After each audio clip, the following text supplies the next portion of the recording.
little later than I planned on it, so that means the stream will be shorter than I planned on it, but we'll pick right back up where we are. We'll get as much as we can done today before I have to do Game Central Junction later. In Amphorius, untitled statues are a prevalent sight. As for the inspiration behind these statues, they are said to be the clay figures that It's been a fairly busy morning for me, I guess, or, well, I was asleep for most of it, so I guess fairly busy afternoon, bestowed upon them the breath of which life, is why I haven't gotten here and yet. allowed the golden But we're moving, divinity of we're their going. blood to course through. Thus, Evernight's still not at 80. We're like roamed the earth, genuinely receiving the gods' one mercy. stagnant shadow run from her being 80, so we're stuck at 70. Sadly. In front of the statue, the people of the holy city. Through conversion, I did get a lot of trace material for both her and Trailblazer, so they should at least be kinda usable.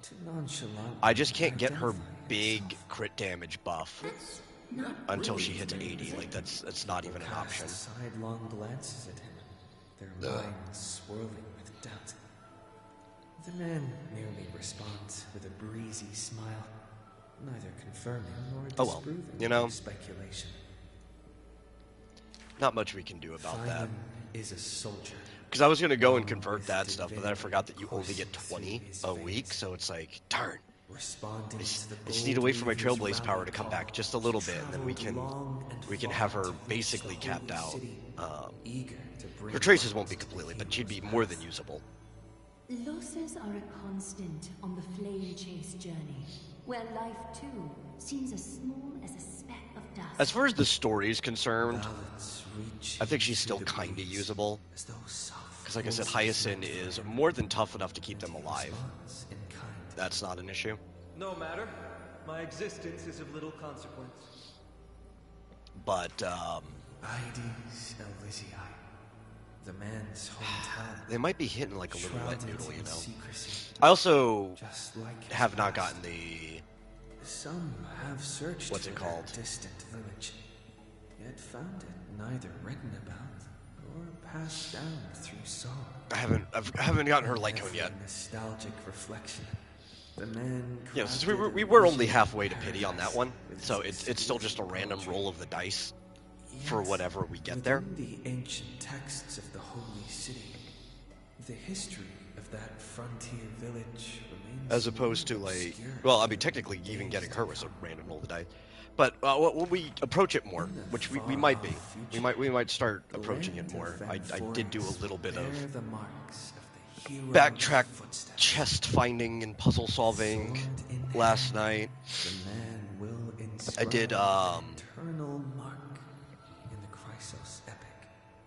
do quite a few pulls. We might even accidentally get it this stream. Losses are a constant on the flame chase journey. Hey, Julian. How you doing? Themselves at the very beginning of their journey. We're progging through.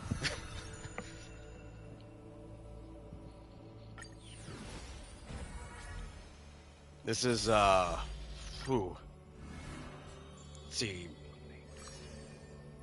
This is my fourth, I think. No, third. This is my third Star Rail stream this week because I didn't do it on Tuesday. How am I doing? I'm doing fine. Tired. I didn't sleep much. But I'm here. I've got caffeine. We'll go through. We'll play this for a few hours until I have to set up for the talk show, Game Central Junction, on this channel later tonight. Yeah, we'll prog as much as we can. Priest asks with a shaking voice. We got Evernight. On whose fingertips will the Absolutely crazy. The girl never I made a short clip out of it like death where I was stalling for a while trying to figure out which People banner I often wanted to say pull on, because we're actually guaranteed dying for her is to meet the light cone. palm I haven't of pulled a the light hand cone on this of account in shadow, forever, dreaming and is to be brushed by its fingertips. we had In the from mirage like of almost a year ago glow-petted death, she something sees irreplaceable black waterfalls foaming on here. and bellowing, So it's like, oh, cool. pouring down Evernight's from light cone's chasm guaranteed. sky. But we were only halfway through Pity. I'm like, man, It stands I kind of just want to win, towards. you know, before I shut the stream off. She And I controls screw it and I roll on the Evernights and we get her like literally the next pull after all that stalling. Like, why was I even stalling for? billow, like the wail of the dead. Oh, you didn't get a notification for the short? Oh, that's strange. Confusion. I don't know how those work. Because I got a notification for the short on my personal account. But I don't always get notifications for people's shorts, Is so not meant for the living. it's very inconsistent. Thousands have entered the eternal sleep in her arms, granting to the dead solace and dignity. She mentioned But yeah, so we're, the next thing we're going to do is we're going to try to get her light cone, in battle. since it's on guarantee. She did And not also, go with a smile, this is the best but banner to be knew pulling she cursed. a light cone for. Oh, Whether life's end you had want other Evernight's light cone people. for her, or even if you don't, just go get a copy of Herda's. Even if you have a copy of Herda's, the second one wouldn't hurt. Because Dance Dance Dance is on it. And you always need more copies of Dance Dance Dance. Unless you have, like, I don't know. For If you've got 6 S5 Dance Dance Dance, then I guess you don't need more copies of that. But I doubt, unless like you're an Uber whale, you have 6 S5 copies of Dance Dance Dance. Right? Because that means you would have pulled 30 of them over the course of this game. Or funerals. One burial after another. She This account, I think, only has a single S3 Dance Dance Dance, so passed in the cradle, I definitely need it. the despairing eyes of the mother drowning in sorrow. From the scars on a war-battered general's torso to the If you do pull tears a Thirda's light cone and you already have one, Yet she I would definitely remembers recommend you not a don't single superimpose it, living even though it would human make her light she cone sees. stronger. I think she Even just in gets her more dreams, out of she thinks her own face whoever the changed other with an erudition is having her light cone as well, and the because you just get more countless skill words points. buried in forgetfulness. You could kind of go crazy. You don't have to worry about conserving skill points if you have 2 eruditions with that light cone. And it's best in slot for like most of your characters. If you put it on Mini Herda, who gets to ult all the time because of her follow-up in the circumstances you'd want to use Mini Herda, you're just rolling in skill points. A deja vu most And see, one time you get a notification like 4 hours later she about the live stream. conduct some Oh, damn, that sucks. Yeah. illusions dance across her eyes. She had once drifted in an endless river. Then But ever drank since I got the sea streaming to the boat PlayStation out of working the up, deluge. I have been like a lot more consistent on it. Covered in corpses. I've always wanted to be consistent on at least doing some short game streams on a regular basis, Why must she escape? but Over my computer and over is a hunk of again. junk. That's been the problem. She now knows And the I get answer, so disparaged for it is when I run into issues trying to get things running on my computer. The fact that the PlayStation runs is fine for me. walks this I even like the fact that this is a very shitty headset that you could probably hear with me talking. I even think there's like a slight buzz. It's faint, but there's like a slight buzz that you can hear just from the headset, period. So I do need to get a better one, but I like the fact that plugged into the PlayStation controller, I can just meaningless. pace around while playing. Because I don't like sitting still. That's another thing that has always stopped me from streaming. Is anytime we did a stream on my old setup, I had to go for like an hour walk beforehand, just so I had enough of my restlessness out of my system. Because I could pace around with this headset on, I just I can hop right into stream. Like I'm going for my walk right now while we're talking.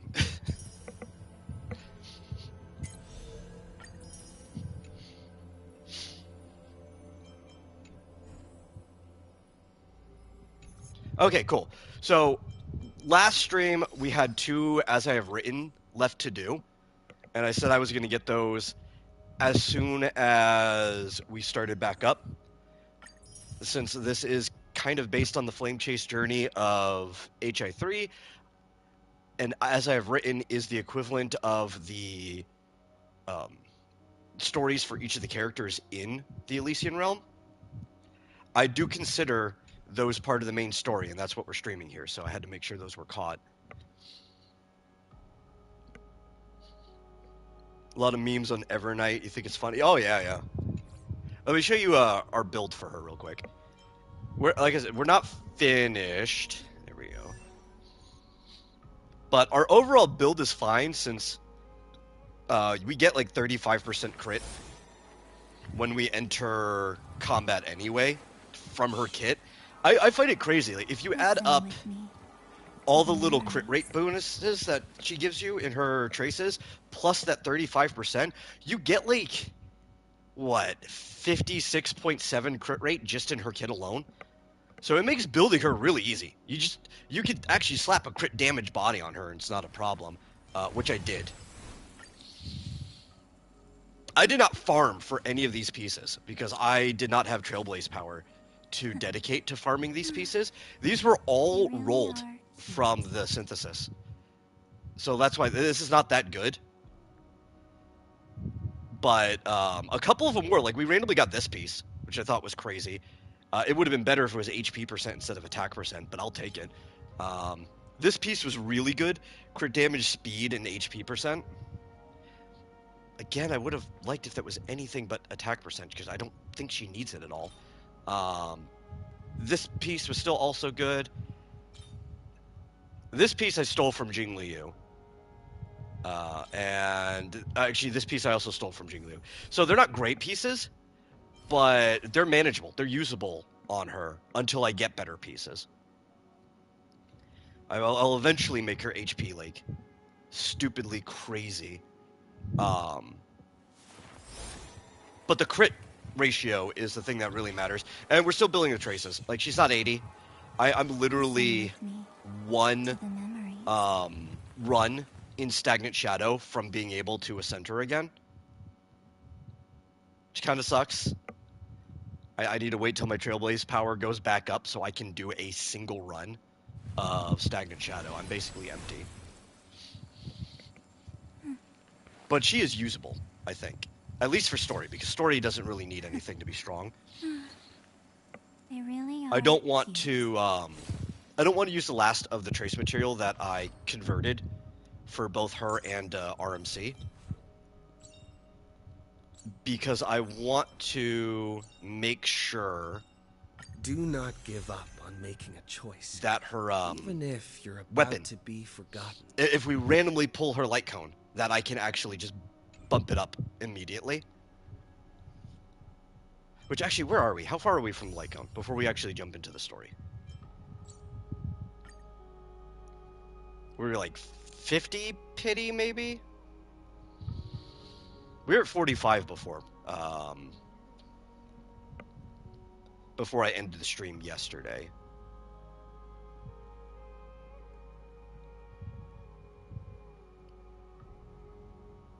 And I don't know how many things we got. 12. Okay. We are genuinely 59. That's not that bad. I mean, up until we hit 75, it's still just a complete random roll, and then obviously it ramps up from 75 to 90. But that's not that bad. It's very practical, luck-wise, that within this brief stream, we could totally end up getting her light cone.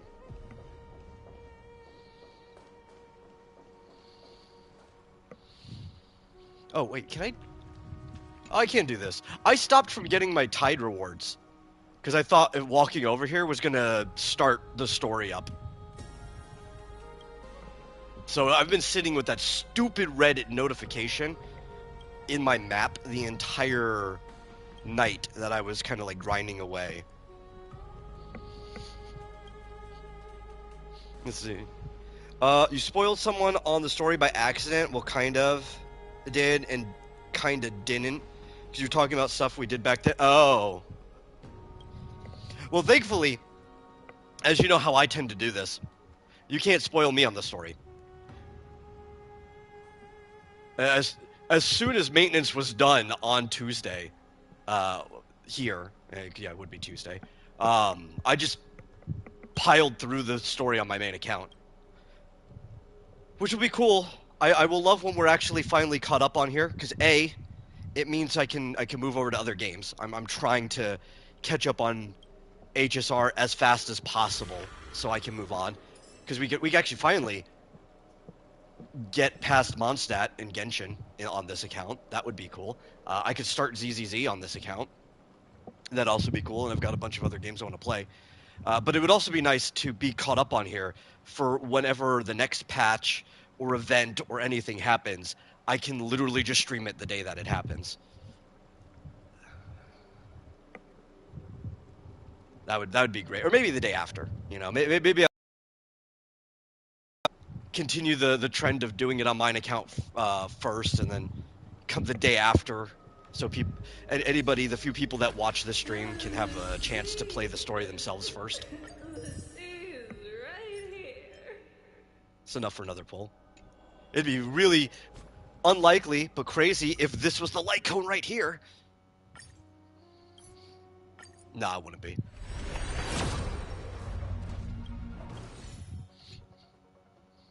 But that does put us 60. Okay, let's actually start with the story. Because I'm only going to be on here with all due respect, until this trial's taking far maybe 5:30, 5:45, because I have to set up for the show at 6, and it's like 2:40-ish, 2:45 right now. So we only have, What do you think of this, Trina? like 3 hours. A lot can be done in 3 hours, but with how long these stories are, that's a drop in the bucket. All I can hear are fragments of speech and distant battle cries. Is it Finon's voice? I'm not sure. Friday is going to be the day where I can dedicate a lot of time to catching up.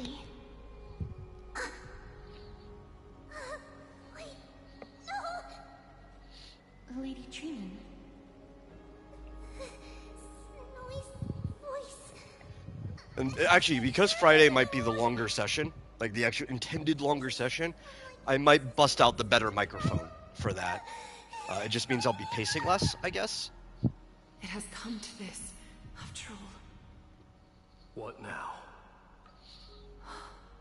Get ready, my Demos. Plan B. We pull him out when something goes wrong. As I promised you, Aglaya, I will intervene in the trial this time to bring your deliverer out to safety. But that's as far as I will go. Of course. I know this is not the time to demand any more. It's kind of crazy how much none of any of this matters, actually. All right then. To be as prepared as I can, I hope that the two Outlander warriors can also join me. Like, you couldn't know that at the time that this patch was going. Might not be a good idea. It felt like all of this The mattered. core flame trial is many times more complicated than a standard ritual. Which I think that's actually what makes it better. Even The fact that you slightest couldn't have known. misjudgment, misstep, or But it does hiccup kind of suck for, result in grave consequences. I guess, people who Our come two to this late, distinguished guests if are they've been not spoiled obliged already. to risk their lives for Which is one of the the reasons why Flame I'm not Chase saying why none of this Let matters. me join you instead, Lord Loki. But it's an experience. Things have taken a critical turn, especially so with Feynman's life on the line. Of course, we Nameless will do what is necessary. How should we help? It's totally like, Join me in the he's trial. not the only writer involved. A lot of people like to blame him We do. for a lot of Maya's stuff. golden thread will guide us back He's out. kind of more just like the supervisor, but it's totally a Xiaoji Ikador's wrath. type of story. Not just the fact that he pulled from Elysian Realm, but like all the Your levels of priorities subversion ensure that the happen. safety of these two. I can find a way out on my own. I was reveling in just how much Thank you both chaos for the your story's been valor. spiraling into in the Time to most get recent to work, patch. then. Let me have the honor of taking the lead in this battle.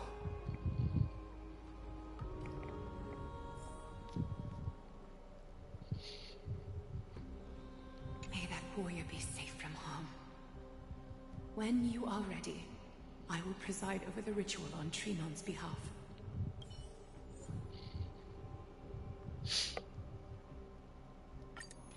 Okay, so we have to bring Mighty.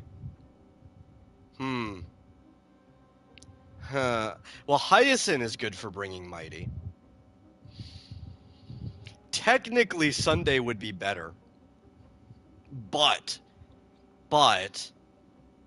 screw it. I think we're going to bring our half-built Evernight anyway.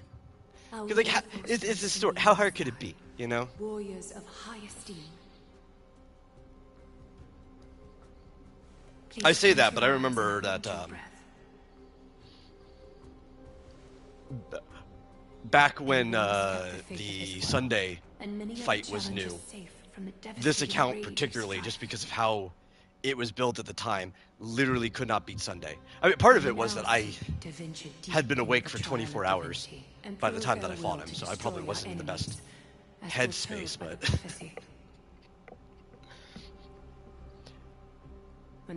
This account is built a lot better now. I mean, if I wanted to, I could just slap Dot on there, ignore the fact that Mighty's on the team, and just kill it. Demigod shall rise. Very well. Come forth then. It's so crazy that part of the power of this account particularly has almost nothing to do with what we've pulled since then, and more to do with how the state of the game has changed. Like, obviously, Hycelins has made this account stronger. But nothing's changed about the fact that we've had E2 Kafka since her first banner, other than the fact that they've changed how Kafka works and made her stronger. It's like that huge power boost was completely out of our control whatsoever.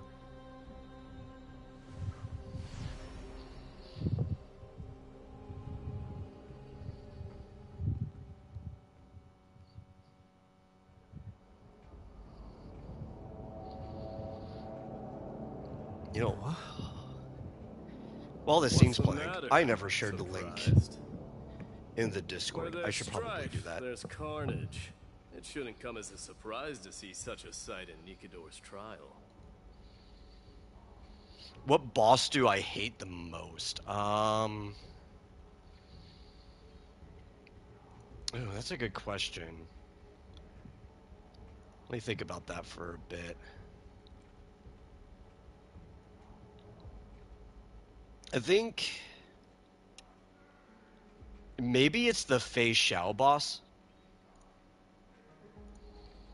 The one that's technically Hule, but, you know, in Fei Xiao.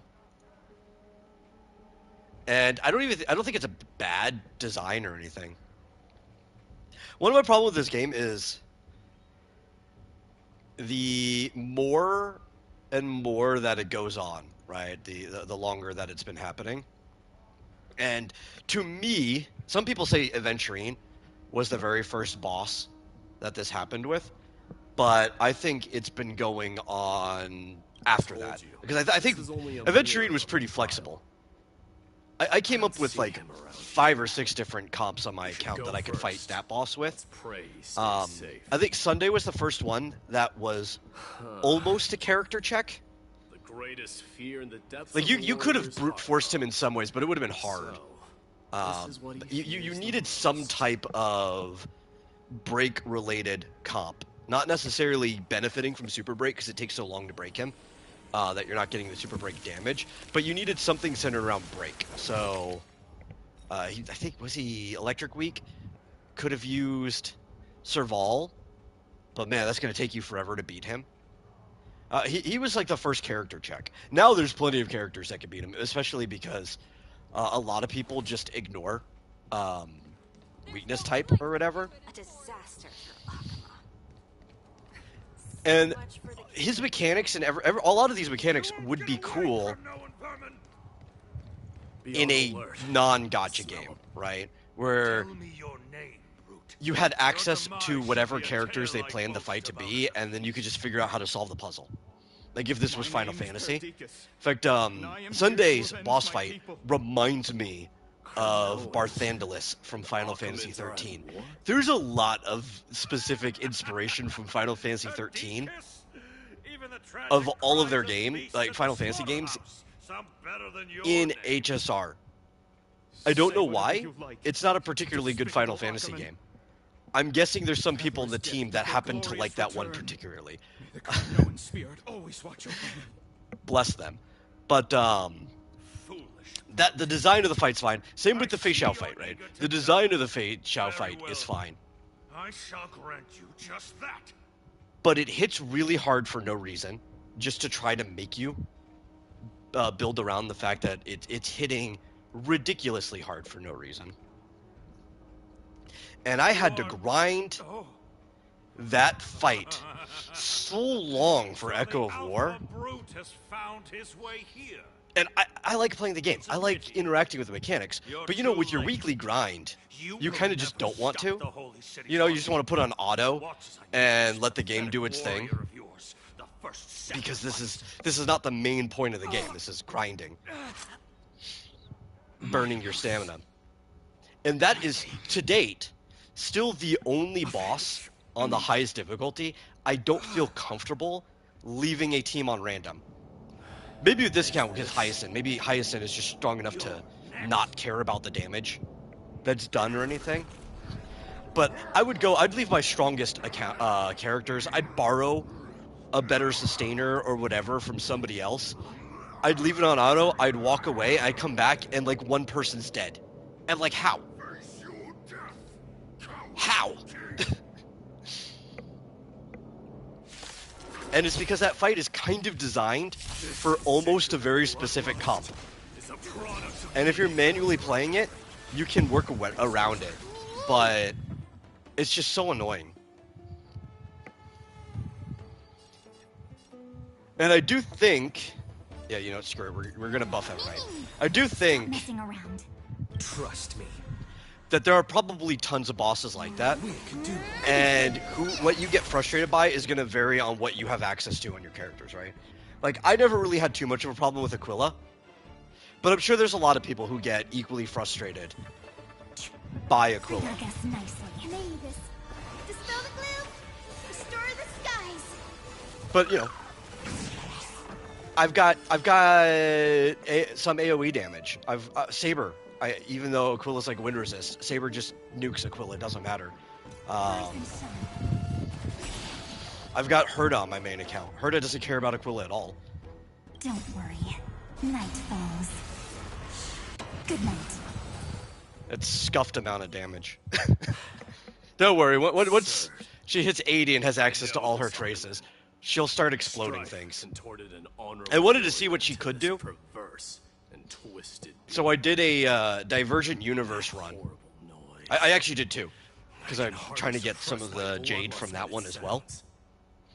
Since they bumped up to 100 now, and there's 500 Stellar Jade put into the expansion. One of them I ran where I basically didn't pick up any blessings, because I wanted to see what she fought like with her team at just level 80 with the default amount that they give you. The other one I actually picked up a bunch of Remembrance Blessings, and it'll be a great grinding run for the rest of the expansion. Is Cartonis? You hate the bug? Which one? Is it the True-Sting Swarm King or whatever? The original one from Swarm Disaster, or the blue one that Ron May made?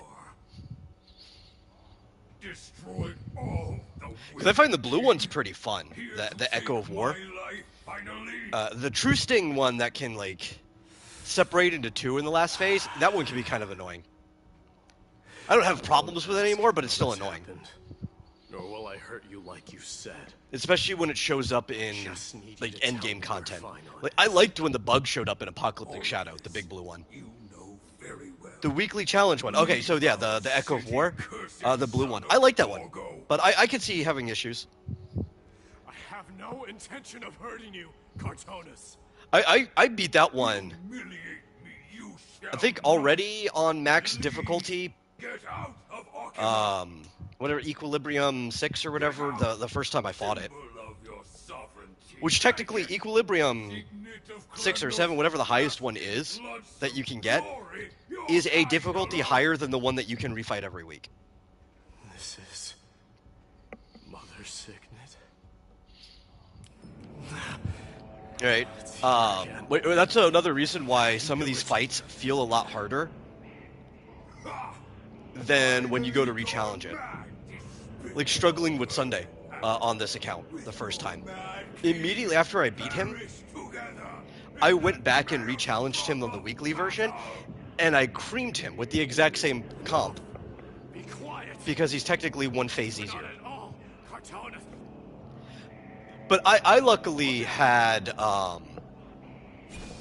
really buffed up Clara on both of these accounts because for some reason, Star Rail wants me to be a Clara main. And Clara just destroys that bug, right? If you put Clara and Mini Herda on a team together and dual DPS, they just destroy the bug.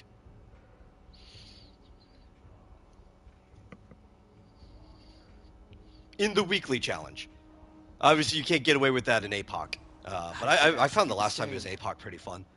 What was the last thing you said to me? I like playing around the mechanic of the smaller true stings spawning. Parted the waters.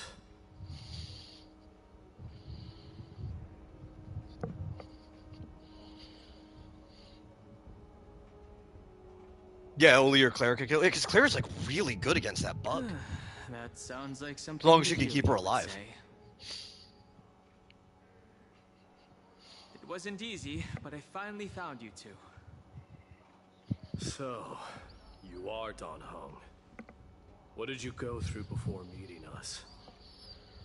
Just some memories from my past. Nothing worth mentioning. Hey, Fizz. You mean you saw your past too? The trial of strife is a vicious one, all right. What are you thinking? This might not be a single person's trial. So actually, Arena, where every challenger talk about delegates converting. their own I ended up delusions converting in all of the bloody pre-farm battle. stuff for Don Hong's new form I saw someone to from build my past Evernight. a while ago. Someone Finon has never met. Which I don't feel bad about. I can always just refarm it. That And the doesn't main exactly reason sound for like a that bad thing. is At least the Greens because will be able to find Finan here. I thought we were getting him early. We can only Like hope this before his battlefield banner, they were giving us a free one. I didn't realize they were going to give it to us when his banner happened. So I was like, I don't need this First stuff now. follow the sound I'd rather of have battle Evernight to built. their source. The battle cries seem to be Clara getting a main, lot but was louder. using my rap in the new story because used Clara way too much. feeling- Understandable. Someone is manipulating this battlefield. Someone who might not be Finan. I ended up playing a few different comps in the story because agree. I like juggling them around. I think I mostly played my Acheron comp though, quote unquote. Because, you know, for the most part in the story, you don't actually play your Acheron comp. You just use Acheron to get past all of the trash mobs with your technique points, with the Just as I thought. 11,000 trick This is where the snacks battle that I cries have will on that come account. from. The true entrance. So I think realistically, I probably just played my Saber comp most of the time. What's wrong with you two?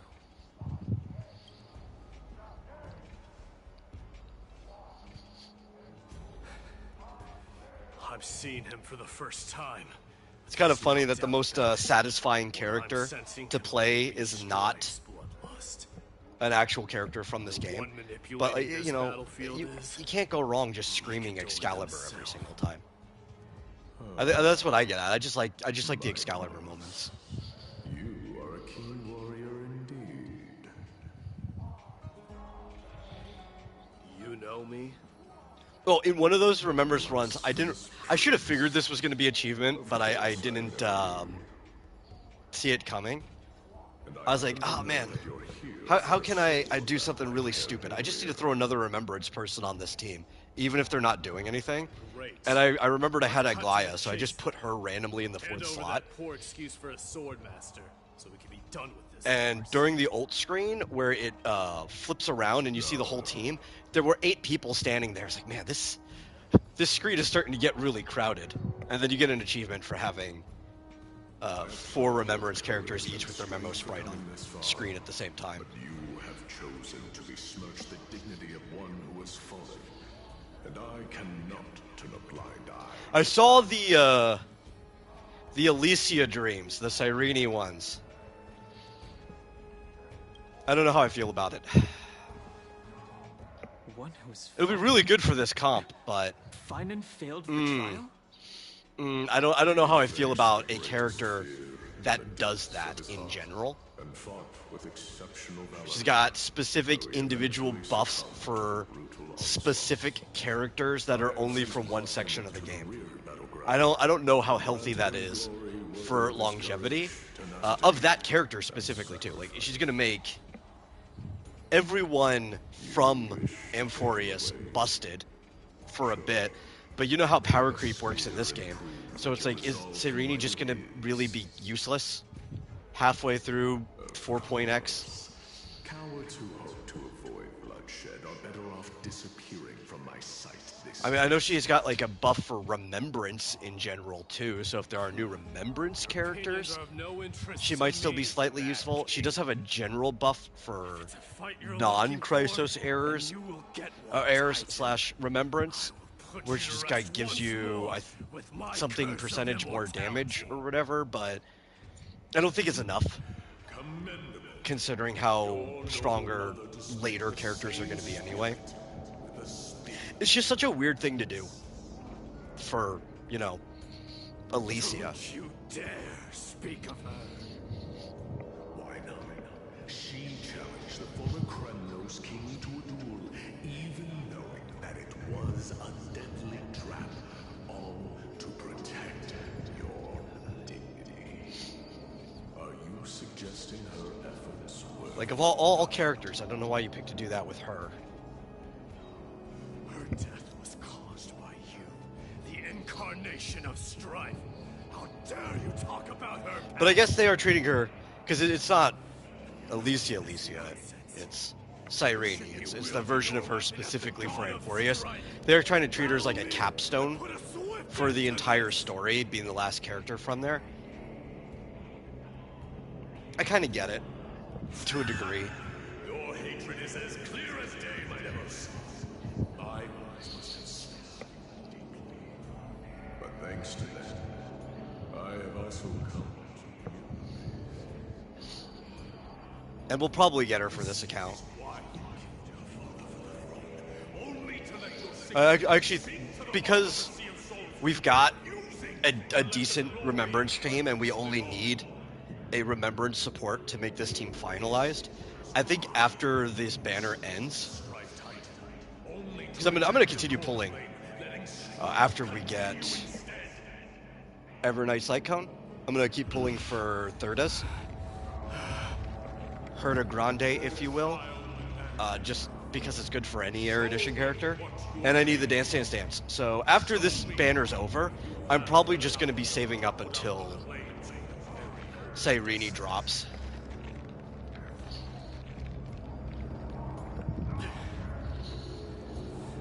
I don't think that is going to amount to much, though, because I think she's literally going to be the next banner after Dan Heng, maybe.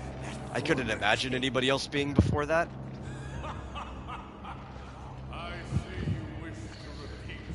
And depending on how fast we catch up, which I'm pretty sure we're going to catch up before Dan Heng's banner goes live, there's probably not going to be a lot left in the game for me to save.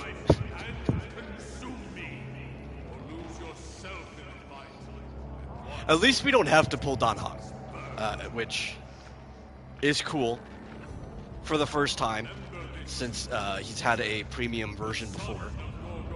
We're just gonna get a version of him for free, or a single Eidolon, the E0.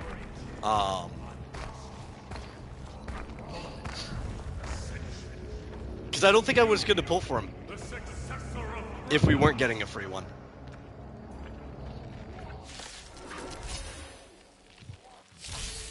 I like Danny as a character. I think he's cool. I've liked him since the very beginning of the game. But he hasn't been cool enough that I've wanted to pull Imbibitor Lunae. Because I didn't like the mechanics for Imbibitor Lunae. I still don't whenever I play him in a trial. And his new version would still be good for this account. It's kind of like a side grade to adventuring. So this account doesn't have adventuring, it'd be nice. Miserable whales. But my main account doesn't need him. This is the power you desired. I guess it'd be nice though to have another option for him. Your time to shine. Till we meet again. Yeah, go do no damage. Bam! You know what, that's still better than what we were doing before. Burn it all. Guide with the Rainbow Bridge. So make it wait. Next time it rains. May this faint dispel the gloom. That actually is still more damage than we were doing before. When I was running around last night. You know, we'll just build up the skill point. I don't want to. I'll save it for next wave. When I was running around last night with this team, I was literally doing wet noodle damage. We're talking like anywhere between 1,300 to 2,300. Like that was the damage we were doing. If I could hit 50 to 80,000. I can hardly contain it. We're already progressing. I'll accept your punishment.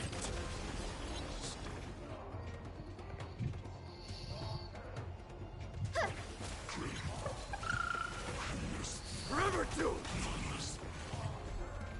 In fear you shall abandon your mortal body, King of Bramnos. How noisy. Have some sunshine. Just you wait. May this faint dispel the gloom. Restore the skies. Next time it rains, I'll be there, umbrella in hand. Have some fun. Till we meet again.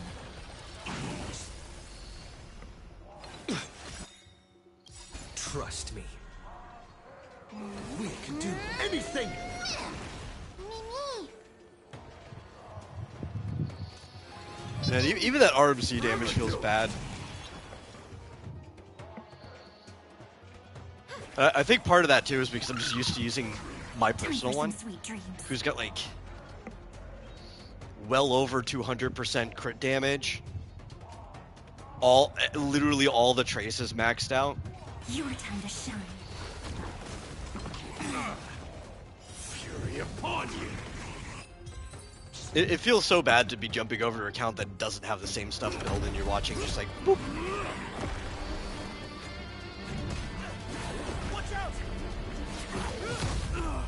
Fizz, I can't answer any question about high school DxD. I maybe watched a single episode years ago. It wasn't my thing, and I've basically purged it from my memory. So I'm not the person to answer that question for you at all. I did my best. The core flame trial is indeed no place for the weak. Let's just hope that Finan gets through this. There's no need to worry. His soul is in a stable condition. With ample rest for both body and mind, he'll be up and about in no time. greatest fear in the depths of his heart. Lord Finon must have been forced to relive his past during the trial, and revisit his homeland that had fallen to the Black Tide. In all likelihood.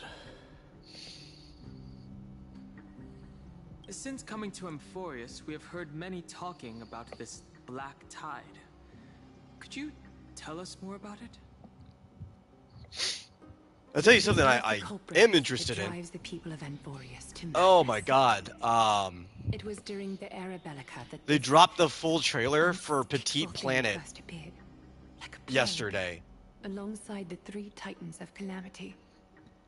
And Where it came I am from, how excited. it came to be. I hope I get into the What test. we do know, I didn't get into the is that it Honkai is Nexus steadily Anima encroaching upon test, what little remains of this tranquil land. but I also didn't Much really like care a too much rising about getting sea into that one cleansing because in on an it's island from all sides. auto chess is the main Those thing, and I hate orders auto already chess. became known I'm as probably the still gonna Black play that Tide. game when it goes live, but Those who succumb I to won't lose play their it reason and humanity, religiously or anything. I'll becoming just play it for all the vicious, side stuff mindless monsters. because I hate auto chess. I will never do Mortals any are not auto the chess only ones related susceptible to its influence.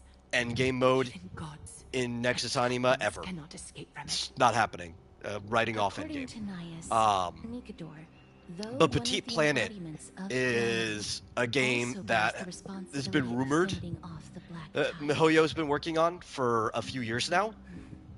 It's been on their Perhaps list that of is things. also why Lord Finon threw I himself remember, into was the it over a trial year of ago? strife Yeah, it so definitely had to be. heavily. Maybe almost 2 years But ago. now, Seeing we some must look for alternative alpha means of footage igniting from the it flames of leaked out. strife. And now So, it's like near completion. There's a whole trailer, there's a what should website we for do it, now? and it is I know MiHoYo's very well the decision Animal doesn't lie with Crossing me. like game.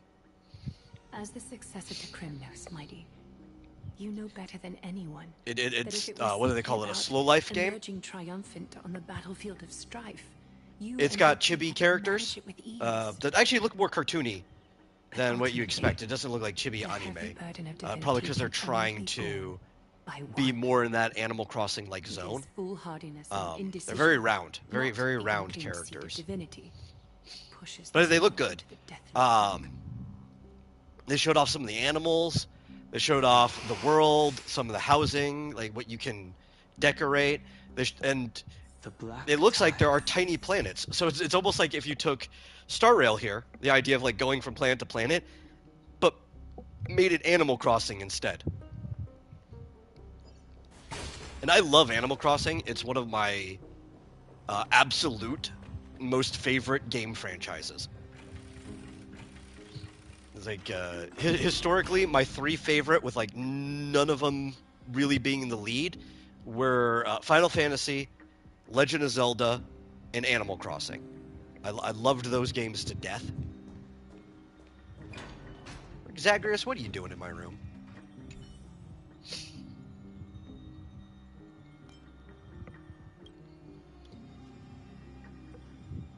And yeah. Now, I wonder how it's going to work, because obviously it's going to be a free-to-play game, which means there's going to be some type of microtransactioning to support it. I don't know. Maybe there'll be clothing, furniture gotchas. I don't think there'll be character gotcha necessarily, because it's going to be a custom character, right? Like Animal Crossing. You're gonna make your character. Maybe it might have something to do with the animal pool that you'll have access to. I don't. We'll find out more the closer it gets. But I'm assuming it's probably going to be similar to Pocket Camp in the way that the gacha was more of the stuff you could have in your house or your the campground and your clothing and everything.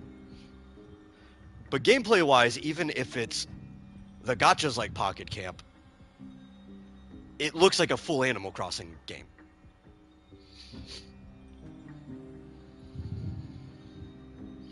Yeah, well, I don't know if I'd call it an Animal Crossing spinoff for Pokemon. It definitely is. It's a mix, right? it's like a mix between Animal Crossing and Minecraft, which I guess you could kind of somewhat say that Wild World had a little bit of that in it anyway because of the terraforming. But it feels more like Stardew Valley than Animal Crossing from the Pokemon one with Ditto. If I had to pick between the two. This one, I mean, this is going to be legit, as far as I could tell, like Animal Crossing, the Petite Planet, where it's going to have the, like, hourly day schedule or whatever. You hop in, and it's going to be in real time. Stuff like that. That's why they call it a slow life game, because it is meant to move at a slow pace. And that's going to be very different. That's a completely different thing than MiHoYo's ever worked with. I mean, they use, obviously, real time a lot for server-related things. But the game's always worked in a kind of like a fixed time base. I mean, Genshin has time that moves, but it moves per hour or whatever, or like every hour moves at a minute pace. Very similar to Breath of the Wild, because obviously that was the influence on that game. Star Rail day and night only change for the story. So having like a real world schedule is going to be a huge difference. And you'd have to build the monetization of your game around that. But I think it'd be fine. I noticed, while obviously they still want to make as much money as they can off of all of their games, they are a business first. I think they don't mind as much if one of their games is falling slightly behind the other ones, because they do make way more money than you could possibly consider. So this might be an experiment for them. But they still support games even when they don't make as much, right? Like, they don't have it supported internationally, or I guess I should say globally. They still have the Southeast Asia support, so that would still be international. And maybe the Japanese, too, which is part of Southeast Asia, but it's a different server. It's not the SEA server. Gun Girl Z is still being supported. They're on, like, version 12 or 13 now. Though that game probably still makes more money than you'd think. It's never on, like, the gacha charts. Because I don't think they count stuff that... I don't know, they should count it even if it's not fully global. It never registers. But on the Bilibili app, right, where you can use Bilibili to sign in for stuff, that version of Gun Girl Z was like top 6 the other day, despite being a game that's on like version 13. Is this what we need to interact with? No, we need to go to sleep. That's what we need to do. I was like 1 inch off. Unknown origin. Honkai Impact 3 was actually number 1. Keywords together. Like earlier today, I think. Crazy. That's right. But that's the anniversary for Impact 3 already started on the an isolated world of Chinese servers, being eroded by an unknown power. I think. We cannot discount this possibility. This has been bothering me for a while now. Where Alicia, I think, got a new form. I've been saving.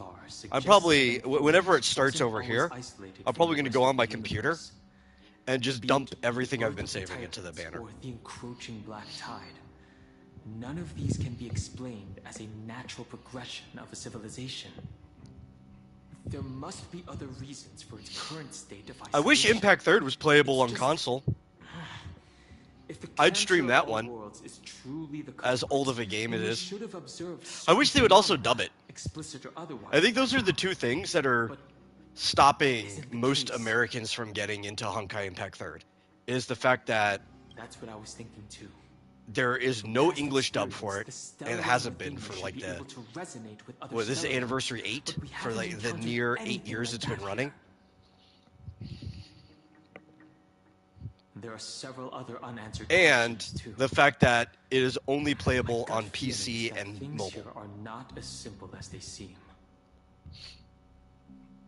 Furthermore, what happened in Penacony also proved And while that is appearance great of a world may not necessarily overseas, be due to the you know, influence of just one path. Mobile is the primary way that people play over there.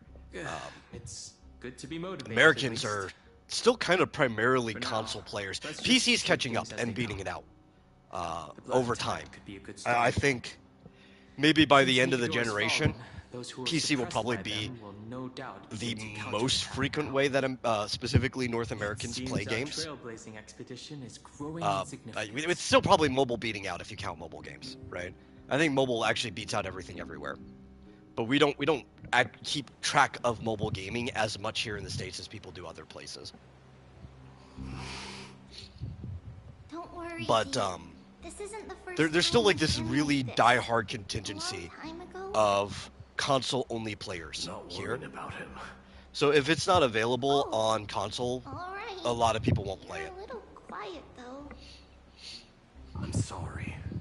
That was rude. Not that I can complain. I'm playing this on console right now just because my computer I sucks. know that man can pull through for sure. It's all right. Being straightforward suits you better. Actually, Dee, there's something we're curious about. What did you see in Nikadore's trial? Something that terrifies me. Isn't that ironic? There shouldn't even be a word for fear in the Kremnoan language. Do you think you stand a chance against that thing that terrifies you? Is this also part of your grand scheme? What do you mean? Aglaya knew that Finon might fall. And she expected me to take his place. That was the plan all along, wasn't it? Yes. Looks like you know everything. I have no intention of condemning you for it. The Flame Chase journey is not a game, and I have long understood this. The downfall of strife, and the ever-growing threat that the Black Tide poses. The Circes and Ornyx are also impacted. Ramifications will be dire. They are the only two Titans who are still lucid and willing to coexist with humanity.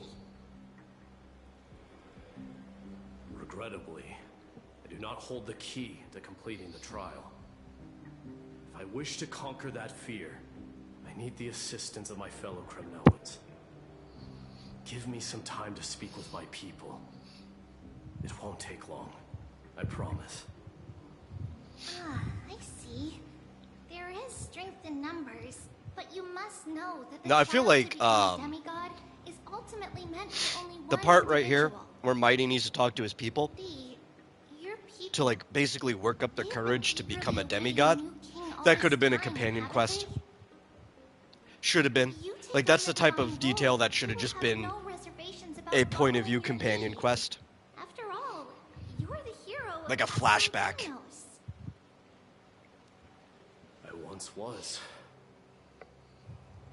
Lady Trevios. Therein lies my deepest fear.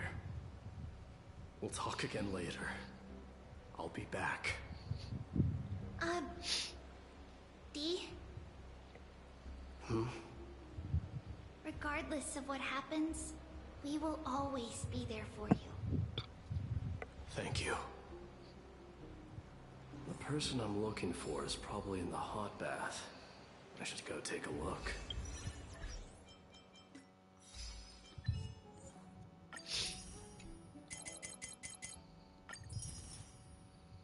Oh, I hate that. I hate when you're just like that one off. And you end up perpetually in that cycle because of the tutorials, right? Because every time you get like a new pop-up tutorial and you look at it, they give you one jade. And eventually that rolls to where you're stuck there. You're stuck in the position where it's like, I have to get more than what I need for another pull. But there's not enough tutorials for you to round it back up. They do it every single time. It's there specifically to spite me. I know it. This is a newer thing where they give you a notification when you're in somebody's point of view that you have a team member that you can use. Like a trial. I like that they give you the notification and that it's a little optional now. Because if I just wanted to stay with this team, I could stay with this team. But this is something I've been complaining about in general, and they've been fixing this a lot more. So I have to give them credit. You should be able to have access to trial characters more often, specifically when you're in the story. And having these fixed point of views has been a solution to that. They started that in Penacony. I don't think they did it enough in Penacony. They might be. They're like on the edge of doing it enough here in Emphorius. So I have to give them credit for going in the right direction with that one. Children left unattended by their parents? That's not... Because this is the better way to sell a character to somebody, you know, is to actually let you play it. You shouldn't run around in here, kids. And the little trials that you can play in the event menu, that's not enough. Like, it gives you kind of somewhat an understanding of their mechanics, but you need to actually be able to run around with them. You need to be able to optionally do as many fights as you want to really just get a feel for how the character plays, to know if you even want them. We are! The grown-up said we used to live next to the arena. Well, next to the parts next to it anyway. My dad is a centurion with the Hydra Lancers, and my mom is the bravest warrior in the God Shield Brigade. We used to get tons of silver coins from Mr. Crateros. My parents are serving in the Holy City garrison now. As warriors of Kremnos, they're braver than any Archiman. Why are you kids here alone? Where are the grown-ups? Mom and Dad were asleep, so we snuck out to play hide and seek with Mr. Crateros. That old man can be such a child sometimes. From behind, this almost reminds me of my family growing up. The heights aren't exactly the same. They should be changed, but I had like really platinum blonde hair. My the middle brother had like golden blonde hair, and the youngest brother had like that almost brunettish, like brown, dirty blonde hair.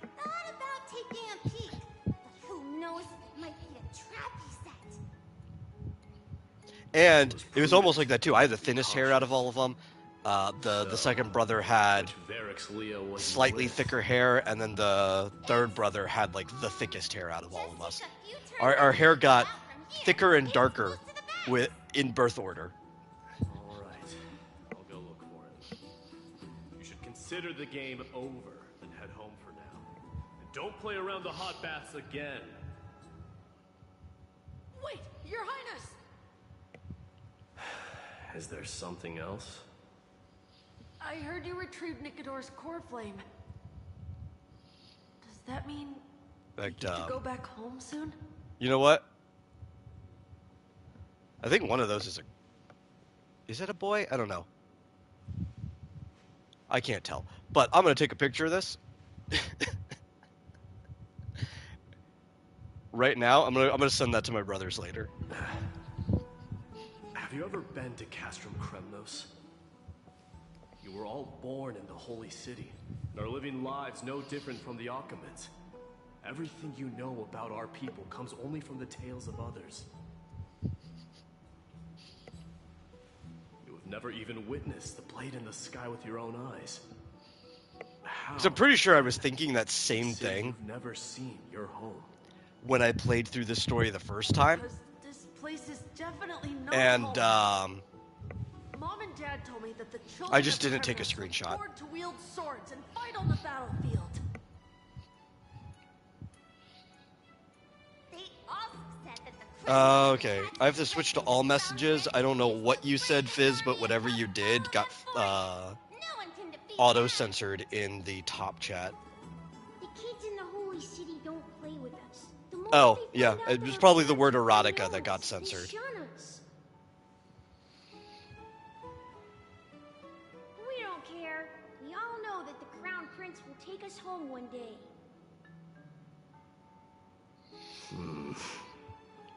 That time has not yet arrived. Well, you know, there's probably another thing that kind of falls into B somewhat that you're not considering. Turn to your parents at once. Because you said that to these comic campaigns to be successful, either A, are based on a popular character or property, whatever, from the late 20th century, B, a creator involved in drama, or C, erotica. Even in all three of those cases, which the second one is already considering this, I bet all three of them, those successful campaigns, at least had somewhat of an established audience behind the creator before the campaign. I don't think maybe one of them got lucky, but almost all of them already had like a buyer base, a small amount before they started the campaign. I don't think almost any of them just started with nothing. Rat! Oh, it's the Crown Prince of Castrum Kremnos. Get a grip. As is the case with the vast majority of successful crowdfunding campaigns. Even the Chrysos heirs have to think twice before doing anything to us. Out of my way, lackeys of the council. The Civil Guard of Akama is on official duty. Like, even I consider Patriotica was, I think, the first comic I ever backed in like early 2017. Don't make me repeat myself.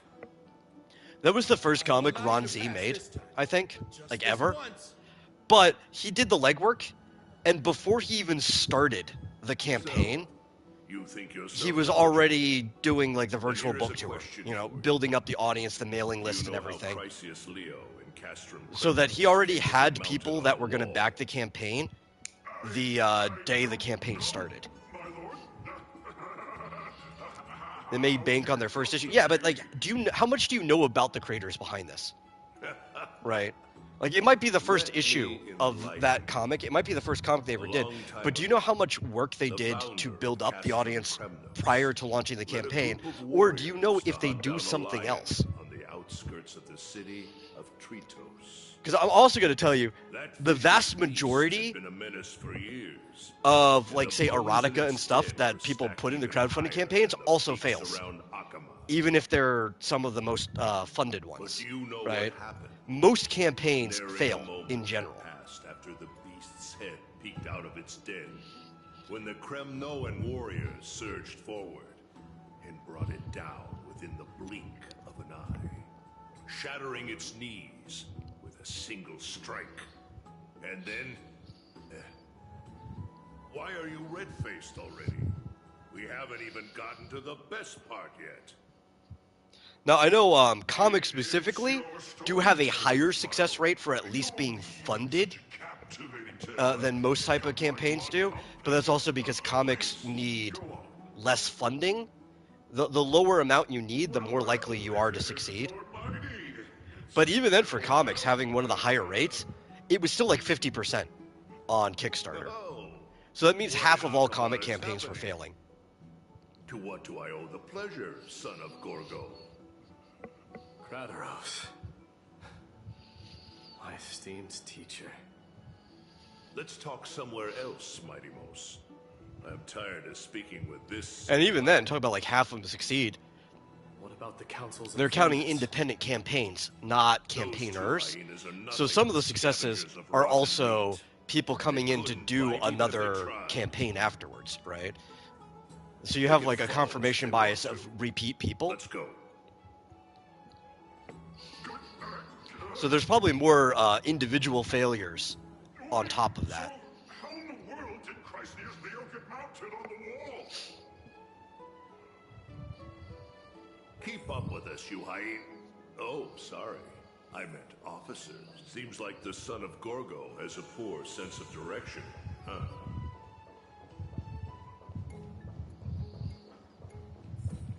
Oh, he's running from us. He's running from us!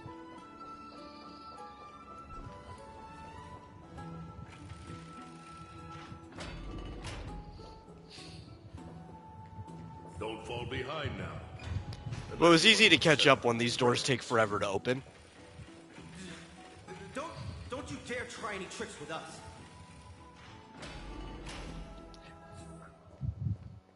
We're almost there.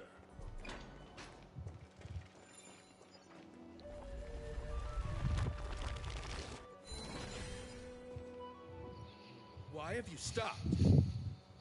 This is a nice spot for a private chat. Shall we, sir? Let's do it.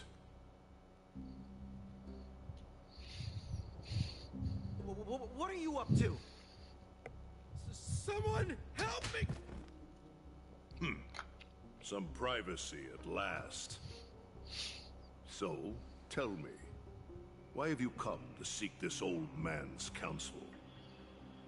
I came to discuss the future of the Kremnoans. Interesting. I heard the core flame of the Lance of Fury has been restored, though not by your hand. And you're even considering giving up Nikador's divine power. Is this true? Those rumors are not entirely groundless. In other words, you did entertain the thought of giving up the throne of Kremnos and forsaking your people. The divine power is not equivalent to the throne. The path of strife is also not our people's only way. Enough with the word games. You, of all people, should understand the plight of the Kremnoans. Think about all the warriors of the Kremnoan detachment who left their homeland with you. Think about their children. Only the yearning for our former glory days has kept us going all this time. If they ever learn that the crown prince they look up to so much is actually toying with the notion of stepping down, think of the disgrace it would bring upon your departed mother, Martimos. This is definitely the attitude of somebody who didn't go through Mighty's life. You know, somebody who's just like drenched in tradition and can't think of anything else. Because like Mighty was almost killed by his father as a baby. Tell me, who is responsible for my father's death? Are you trying to shame me, Martimos? I may be old, but I haven't become so decrepit that I forgot. It actually led to his like immortality. Of course I remember that Europon died when the Kremnoan detachment surrounded him. You drove the spear into his chest with your very own hands. Yeah, like, why would he care? You know? The final outcome. Do you still not see it? What led my parents and our people to their downfall is none other than the strife we speak of. The quest for glory. The tenet of valorous death before glorious return. This is the creed of every Kremnoan, no matter whether these beliefs are justified or not. Don't be ridiculous. The only like, listen, if my is a spear. Even an infant knows if my family's beliefs nearly led to me dying as an infant and I had to come back and kill my dad, I think I'd have second guesses about like literally the entire tradition too. Gorgo himself would be the first to turn his back Just on saying. the Kremnoan spirit. Gorgo. Your mother bore that name. The name of the great founder of Castrum Kremnos. And she upheld that name with honor. If you choose to turn your back on her legacy, like a wretched deserter, do not fault me for withholding my loyalty, Martimos. I came to discuss the future of our people with you.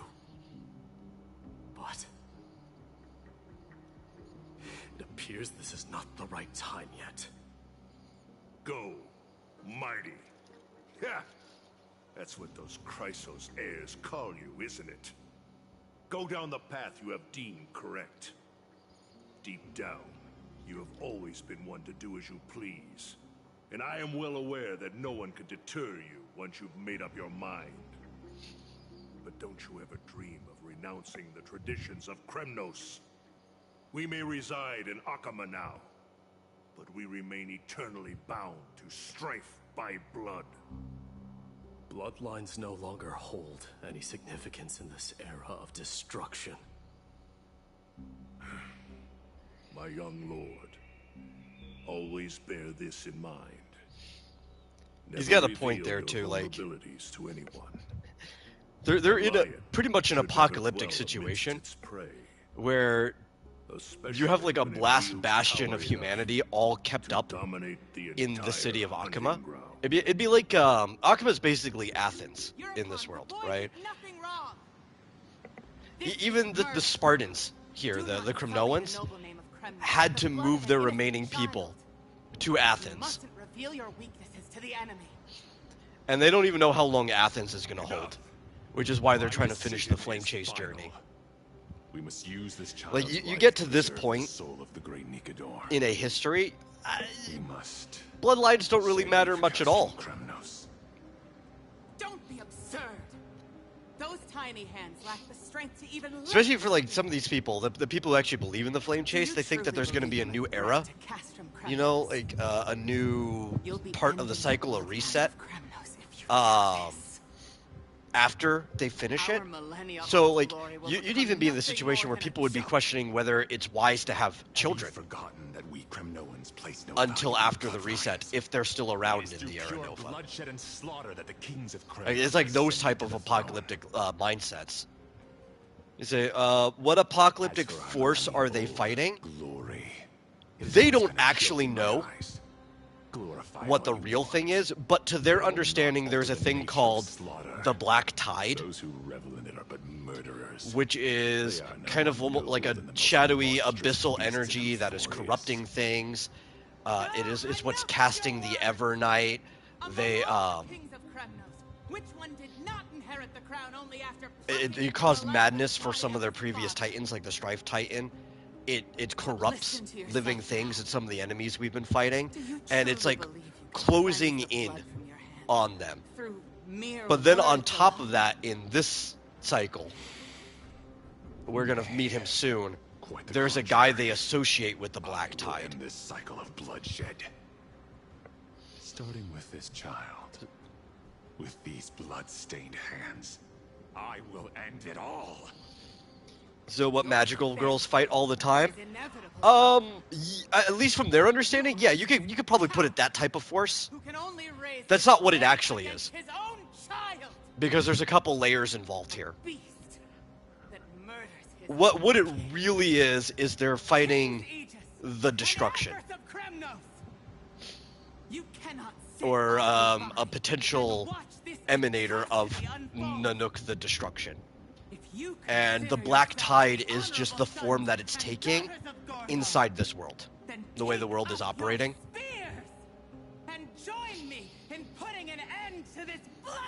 Which is funny, because the Black Tide is a very common name that different worlds use for a few different things. There have been a couple times where they refer to the Abyss in Genshin as a Black Tide. Understood. But I don't think that inherently means that they were talking about the same thing. Because that just makes sense from like a local, almost mythical perspective to just call something that's like that the Black Tide, whether they have anything to do with each other or not.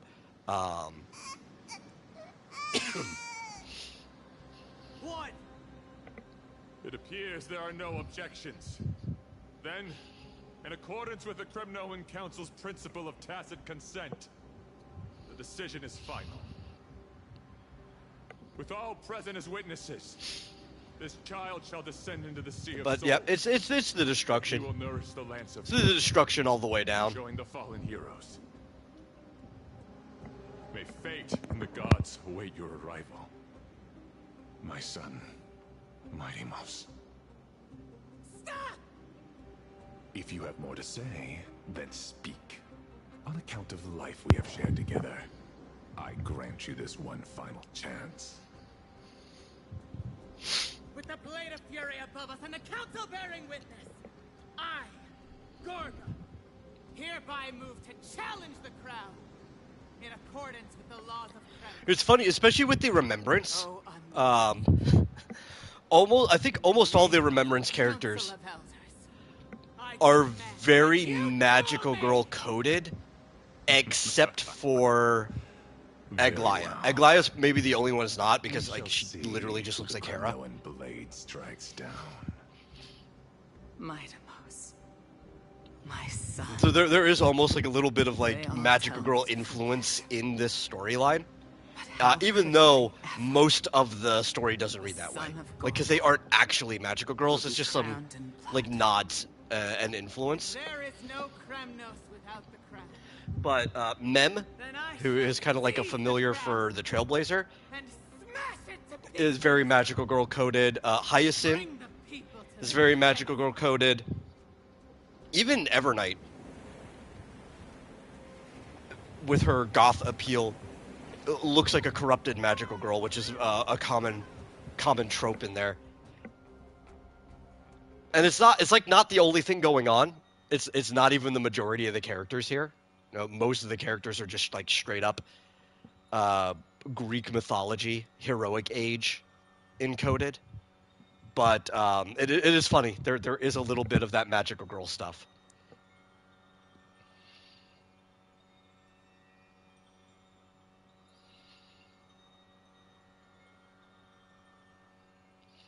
Evernight who?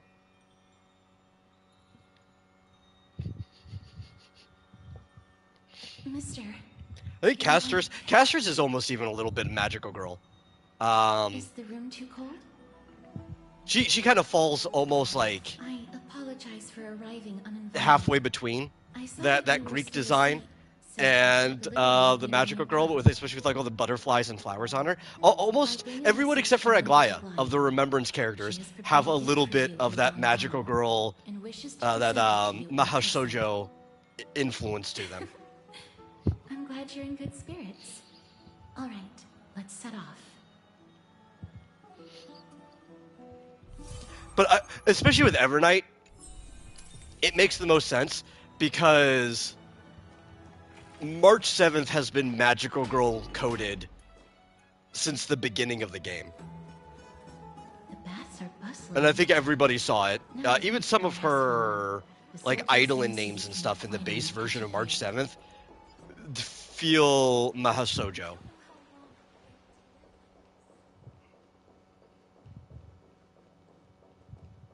So having like this corrupted magical girl look to Evernight makes the most sense for every character in the entire game.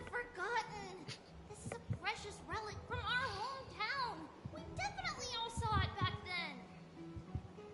Trianne, this is a counterfeit. We both know it's impossible for something this fragile to have survived all those years in one piece. Especially what's March's skill at the very beginning of the game is the power of cuteness. We still got through those sad times. Ugh, look at that color and how it glitters in the light. It's exactly as we remember it. Why won't you buy it? I wonder if that trend will continue, because obviously We'll miss our chance forever. the Trailblazer can be a guy, so it depends on who you pick, right? Like we have the guy Trailblazer here. I've been playing with Stell on my personal account over Kalis. So ignoring them though, all of the Remembrance characters we've gotten so far have been girls, but I think that's also because there's a slight, was it like 2-to-1 ratio of girls to guys in this game? It's not as bad as some other games. There are quite a few guys in here, but it's like 2/3 of the cast are women. And so that could just be an artifact of that ratio, and not that all Remembrance characters going forward will always be women. But I wonder if they will keep those magical girl vibes in Remembrance. See you tomorrow. May the winds of fortune bless you. There's also some Persona vibes to it too. not just the fact that they all have familiars, but things connected to Fuli from the beginning feel very, very Shin Megami Tensei. Even like Black Swan, who is a Nihility character, but she's a what's it called? A memo keeper for the Garden of Recollection, which is the Path of Remembrance. She literally looks like oh god, what's her name? It's been a while. The one from Persona, the girl with the tarot cards. See, I have a little hobby That collecting kind of like does the menus and everything. I'm blanking on her name, but she's got like that appeal to it. And there's so much Persona to Penacony in the first place. To use as decoration at my stall. Even the fake out ending was very, very Persona, where Black Swan pulls you to the side, but like, is that really how things ended? That felt like straight out of Persona 4 specifically, with the red room. Lady Treby believed it to be a counterfeit. Magical genre seems like they all have the same characters and plot structure.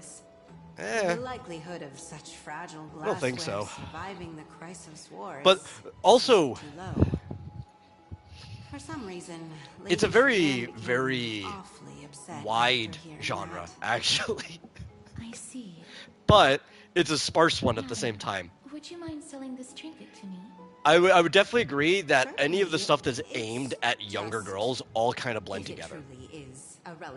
Anything that's aimed at older than that, for the most part, the creator's trying to be subversive, so they end up being almost completely different. Business here after all. So you do kind of get like a coin flip. Like obviously the most concerns be, my friend? different magical girl and probably the most popular one ever is Sailor Moon. And Sailor Moon's subversive for most of the genre because it's trying to be like a Sentai series instead of a traditional magical girl series because they wanted something that could appeal to boys too. Specifically Sailor Moon was contracted for something that would appeal to guys. So they could get more boys reading their shoujo magazine. And it worked for a time too, because it actually did appeal to boys. The authenticity of the piece isn't important. But Sailor Moon's very different than most magical girl stuff. It's got all the base tropes though. It's got like the familiar with I've long wished to show my what are their names? Luna and Artemis. But I haven't been able to come up with It's got the romance section to it. This chance encounter today feels like it's got the unique powers. It's got the transformation sequence. I've been searching for. It's got some like deep hidden past that the main character doesn't know about at first. It's got all the traditional tropes, but then it's basically mapped onto a Sentai story. So that's pretty much like it, right? You either get those tropes in the general kind of urban fantasy setting, or you get a subverted version of those tropes. That's all Mahou Shoujo.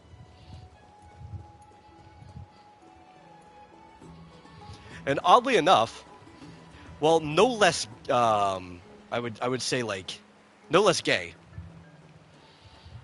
Sailor Moon's still pretty gay. The subverted ones tend to be less sexual.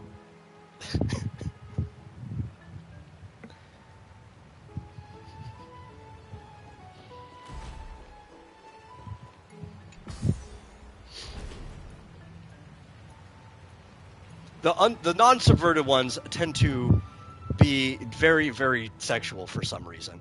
I never understood that. It seems your friend arrived before us. I'm not the target audience for most of it, so maybe I'm not supposed to understand it. I don't question it. Finally here. Welcome, Cass. And you as well, trailblazer from beyond the sky. Well, you would have been too, if you hadn't stayed up so late. But what matters is that you got a good rest. For all that has happened, it was never our intention to drag you two into the battle. I do like the magical girl tropes, though. To express our I will probably gratitude play for your around with them kind, myself in the trailblazing future when I endeavors, get to it, but we would like to present to you with the highest I, honor of Akima. I'll be using the tropes without actually This writing a is the magical girl dew story. of divine blood, brewed from crops nourished by the blood of the Titans. It is said that only 12 bottles existed. The last 3 bottles are now being kept in the treasure vault of Akima. Back in the days of prosperity, cities fortunate enough to acquire it regarded it as one of the greatest treasures ever. Unsealing it during a ceremony held in honor of 2 cities' diplomatic ties was the highest form of respect one could show the other. And now, in keeping with tradition, Akima dedicates this drink to our esteemed guests from beyond the sky in appreciation of what you have done for us. You know, actually, maybe even Aglaya has a few of those tropes in there too. But hers is general, just like storytelling tropes. But you find those same ones in the Mahashoujo. Your heroic deeds have proven that you come in good faith. With the dew Because of she has like a divine death blood of the as mentor testament, trope with her too. we wish to forge I think that's probably the alliance reason with why. the Trailblazers. Because she's not the magical girl, even though she's in it. She's more like the mother figure at the start of the story. Within Akima? Which is why she also gets to basically just look like Hera. I'm sure you can understand where our misgivings come from, Lady Aglaya. Having said that, Lady Aglaya, please don't misunderstand. We will still do what we can to assist you in the flame chase journey. It's just... I've heard of the friction between the Chrysos heirs and the Council of Akima. All the guys here, they went with a completely different direction, though. Caught up in this conflict. The guy, and I think it's maybe one of the reasons they chose it is because they want everybody to come off as heroes, right? Like they want them to feel heroic. This is like a heroic age narrative. No need to worry, by the way. I can tell from Lady Aglaya's So, voice and micro for a lot of people, you know, like a magical girl is what a girl looks like when she's being treated as heroic. So for the guys, they get to be like these big, badass warriors, like mighty. It's just like shirtless. Is basically dressed like the Fate version of Gilgamesh, but he acts You are... like a not so awful version of Kratos, right? Phynon is like your typical knight in shining armor type character. I'm just thrilled to see them all going home. Anaxa is your like snarky, wise scholar philosopher, which he's a isotope of a real world person. He basically has the exact same job and position in this world as the real Anaxagoras, who was a philosopher and mathematician. At making friends. Anaxagoras actually contributed a lot to math that got carried over to the modern day. As an acolyte of Aquila, I'm here to bring healing light to the world. Plus, I've heard you're also children of the distant skies. Fate must have brought us together. Can we be friends? I'd love to hear your tales of the sky. And oh, it's a rare occasion that Akima presents. But like, look at Hyacinth there, who's been in my party. Tell me she doesn't like 100% just look like a magical girl. Of course you may. Esteemed guests of Akima, please. She also looks like a pink-haired version of Barbara from Genshin Impact, which everybody pointed out when they first saw her design. Not gonna play though. I see. Barbara is probably the character in Genshin that's put the most work in out of anyone for keeping your team alive for the last like 5 to 6 years. Oh, yay! Then I'll get started on my questionnaire. Pardon the question, but I've been meaning to ask this for a while. Micro-expressions, tone of voice, questionnaires. Are these all part of the usual skill set for Aquila's priests? Allow me to do the honors.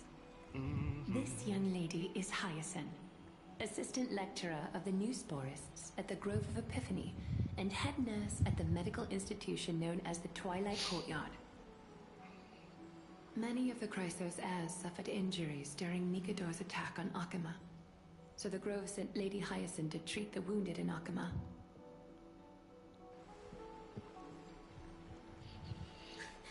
But what I'm really good at... Hyacinth is your cotton candy girl. She is very cotton candy. Like, not just the way she looks, like her hair has those cotton candy colors. Her personality is very cotton candy, too. So, you're a therapist. Thank you. We will keep that in mind. Well, it looks like everything's sorted out now. The patients have also all recovered. I think it's time for me to head back, Lady Aglaya. I would love to keep you in Akama for a few more days, but I would hate to provoke the ire of the Grove. As it happens, Akama intends to send a messenger to the Grove for updates about the Actually, I thought that was a great name for like a university. Is the Grove of Epiphany? That feels very, very Athenian. You know. Sounds pretty serious. Lady Aglaya, you can't... Like, this is the place where you study until moments of genius spark, right? We'll put you on the spot. Trianne will be going there as the diplomatic messenger of Akama. Especially given the fact that a lot of I happen to have a few philosophers of that time felt that knowledge was something you can learn, but like strokes of genius were something that were outside of you, right? It was something that came from the gods and the muses and such. So having a place where it's like, no, you're just going to do your job, you're going to study, you're going to try to get as much knowledge as you can, but we're almost like relying on Epiphany to happen. I think it's a great name that is in line with the tradition I'd be delighted to show you of the around. Hellenistic philosophers. Sounds good. Gaining more insights into the customs and geography of different regions of Amphorius is also part of So one of the main reasons they engaged in debate, because they felt that conversation between each other would create sparks, and you might learn something through it that neither of you understood before. I wish that was the idea we had with debate. Now, that's not really how we treat it. It's become a symbol of great significance. In this respect, it is the perfect token to represent my will. If you encounter trouble at the Grove, just take this out and show it to them. While you're in the Grove, the golden thread of the weft can also render all things around you visible, regardless of whether they're corporeal or not, allowing you to see things as I would. Castris knows this too. Make good use of it. It's like, Trianne is already the way we see debate now, so people are either trying to change their opponent's mind, which you really can't change your opponent's mind, outside of them coming to a conclusion on their own in it, or they're doing the debate purely for the audience, which the audience is a big important part of the debate. But the actual point of a debate... Hey, Mike. The point to a debate, though, is by having this clash of ideas, maybe new ideas will arise from it. Maybe somebody will have an epiphany in the debate, and that's why you have to like test your ideas. You're not exactly trying to change the mind of your opponent or the person in the audience. You're supposed to be like taking tinder and flint and sparking them against each other, and then maybe you, the two people in the debate, or the audience themselves might come to a new idea through the process. That's why debate is a very valuable learning and argument structure. Thanatos controls my fate, in a sense. The curse I bear came from them. And they have something of mine. Something of great importance that I must... Some of my best ideas have come through me and my friends challenging each other's ideas. When I was studying at the Grove alongside Phynon and the others, Professor Anaxa was responsible for teaching us about the Chrysos heirs and the Titans. That's also when I met Miss Hyacinth. She was Anaxa's teaching assistant then. The Grove of Epiphany is Akima's partner academy. They look after the core flame of Circes and are the organization at the forefront of researching phenomena such as the Black Tide and the Titans. They also provide academic research support for the Flame Chase journey. Several Chrysos heirs are based in the Grove, including Miss Hyacinth and Professor Anaxa.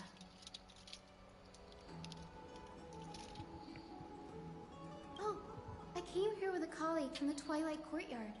I've asked her to pack her luggage in advance, so she's already waiting for us by the city gates. Let's go meet up with her.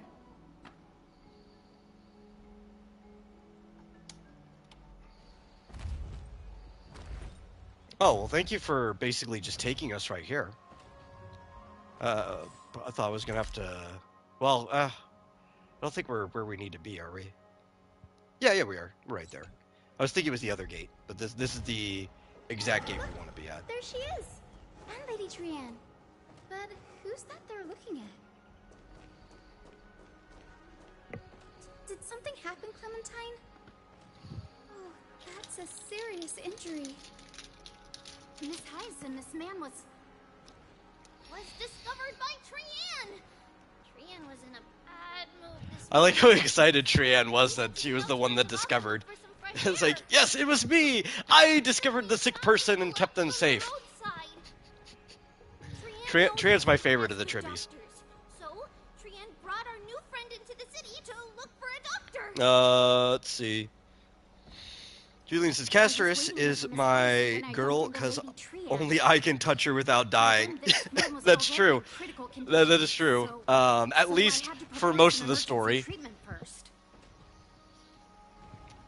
We don't know if that would change after the point where she just becomes part of the underworld. Because she's just not around. Clementine, prepare a ward for this man After we're technically alive again. I like to believe that we should just be immune to death, you know, because we're the protagonist. Mike says, one of those voices sounded like Stephanie Sheh. Once this man is out of Clementine and I will join you. Do you know which one? Because I could look up the actor. I don't know. If not, a lot of the people in this are younger, newer actors who might just sound like some of the other ones. I don't know how old Stephanie is or how long she's been doing things. Trianne believes he'll get better. You don't have to know the name. If you could just tell me, like, the hair color or look of the character, I could tell you who voices them.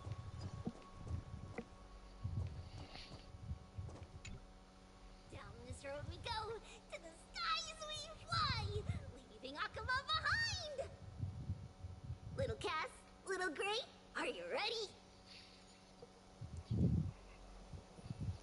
Ready whenever you are, Trianne.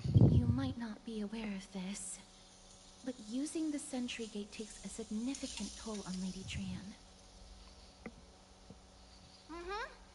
Trianne promised Treeby that we wouldn't open the gate unless we had no other choice. I'm ready, too. Okie dokie. Everybody, let's hold hands. To the grove we go!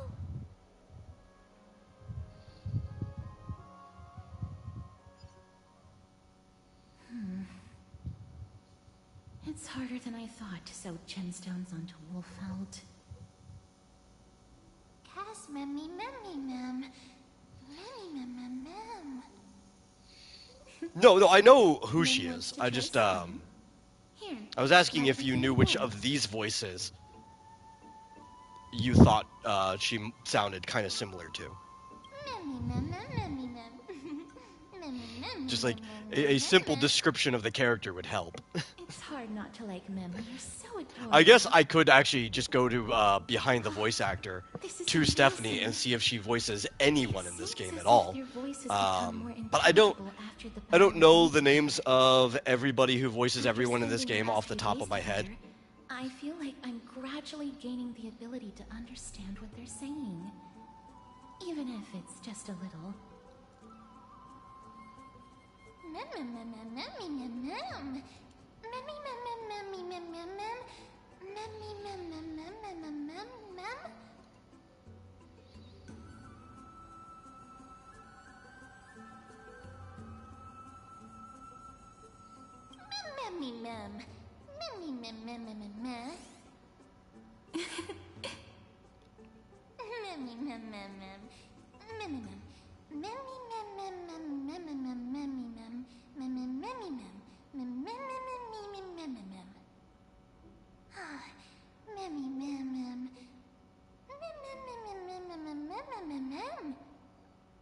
I didn't notice that she voiced Nabiki in the remake of Ranma One Half. That's cool. But no, as far as I could tell, she's not been in Star Rail at all. So that's not her. Whoever you thought was similar sounding, that's just a coincidence.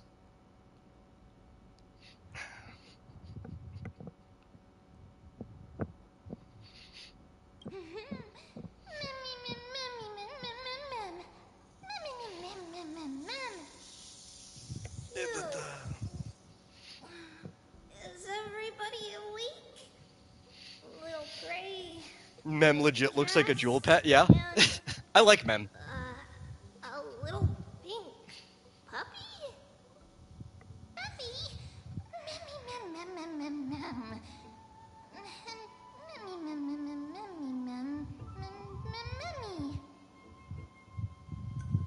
It's already action hour. Lady Trian, I hope you're well rested. You were talking in your sleep. Did you dream of many things?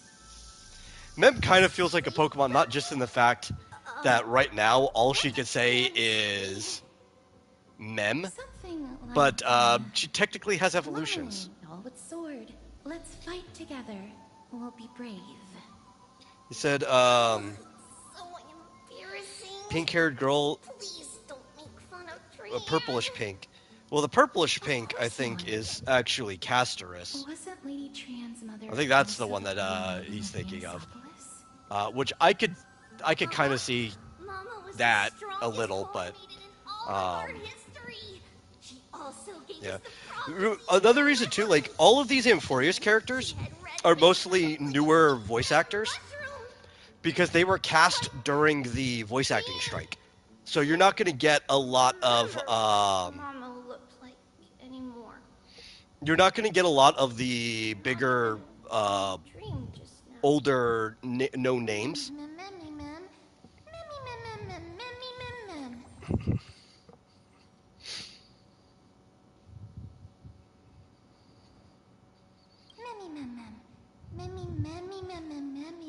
In fact, I think of the few bigger names that were in this, which there's not a lot of bigger names in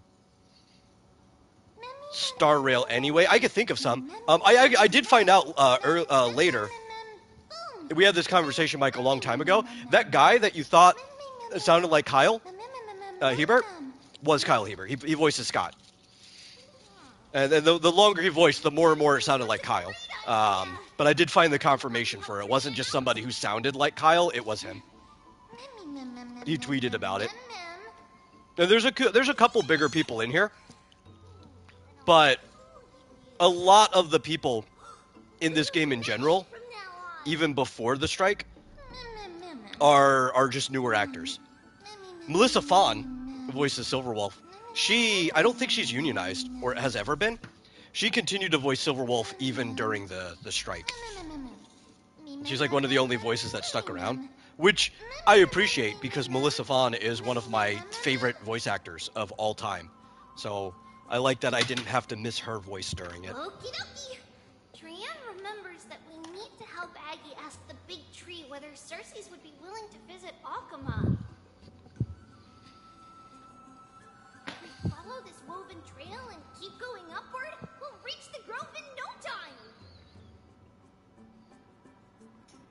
Yeah. Sometimes some voice actors just sound kind of the same. There's a lot who are just in the same range. Audience with Cersei's. Nestia would always come to the meeting in a long white dress. Some of them can be a little more distinct at times if they have like a voice that they use more often than not, especially if it's closer to their natural voice. But then you'll also find that there'll be a lot of voice actors where when they do something that's on the further edges of their range, they just overlap with other people who are on the further edges of their range. Look, a huge tree. It's Melody Muse. Okay, thank you for that. Like I said, a lot of these people are those with younger careers, even if they themselves aren't necessarily young. Is Trienne like a cherub? Sort of, I guess. I mean, she's not actually like a cherub because that's not what cherub are like. But yeah, in the same way that once the Greeks got involved in Christianity and Judaism, they kind of redesigned cherubs to look like Cupid and his ilk.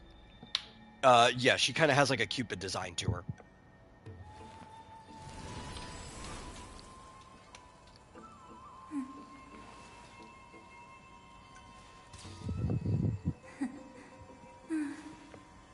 She is a demigod.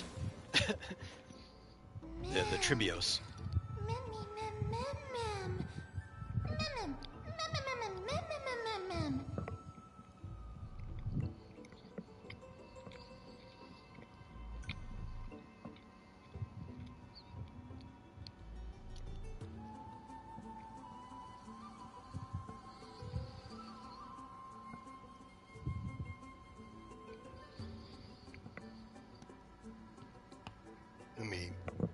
When I'm taking bites, let me flip my mic up so you don't have to hear me chewing.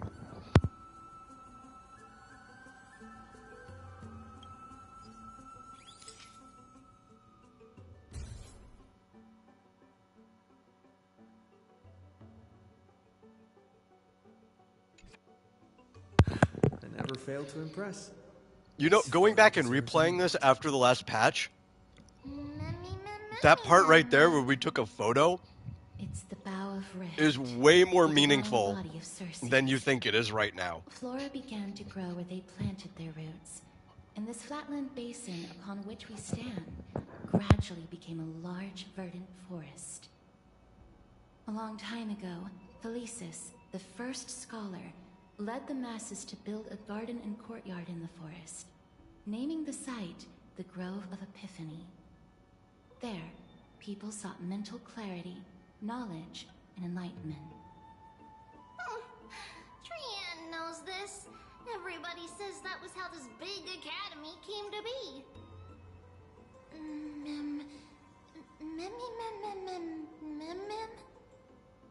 Something feels off. No, cherubs originate from Judaism. They are mentioned in the book of Daniel. Her delicate leaves and extend her branches in greeting. And they originally had the stature of a large man, and they had 4 heads, one of a man. I'm trying to remember, one's an eagle, one's a lion, and I think maybe the other one is like a goat. I'm trying to remember what the 4 heads were. There should still be a way in. But it wasn't even like necessarily full heads. It was like 4 faces. Maybe everybody's still And people draw it very different ways. Like maybe there's a face coming out from each cardinal direction of the head. And they're winged. The cherubim are one of the choirs. This place is too quiet. What in the world is going on?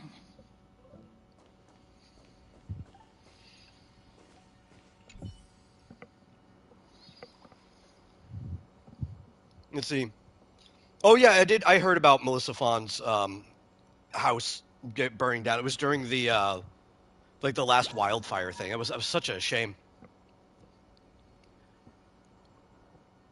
But she's a trooper.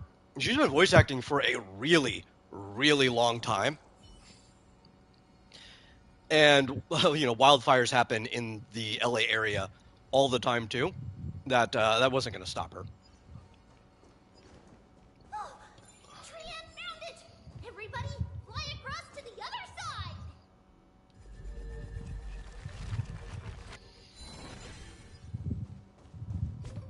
How did that, there we go. While she was talking, for some reason my L2 and R2 were affecting Zoom. Where could it be? Obviously, like, one of my favorite voices that Melissa Fawn's ever done was the voice of Gaz from Invader Zim. She also did the dub of Rika in Digimon Tamers. And one of her more recent continuous roles for the last decade was Neptune, or Neptunia, the main character in Hyperdimension Neptunia, the whole Neptunia video game franchise. But yeah, she's been around voice acting for quite a long time. Where's the... Is it this? Okay. It would kind of blend into the environment. I couldn't tell where the start was.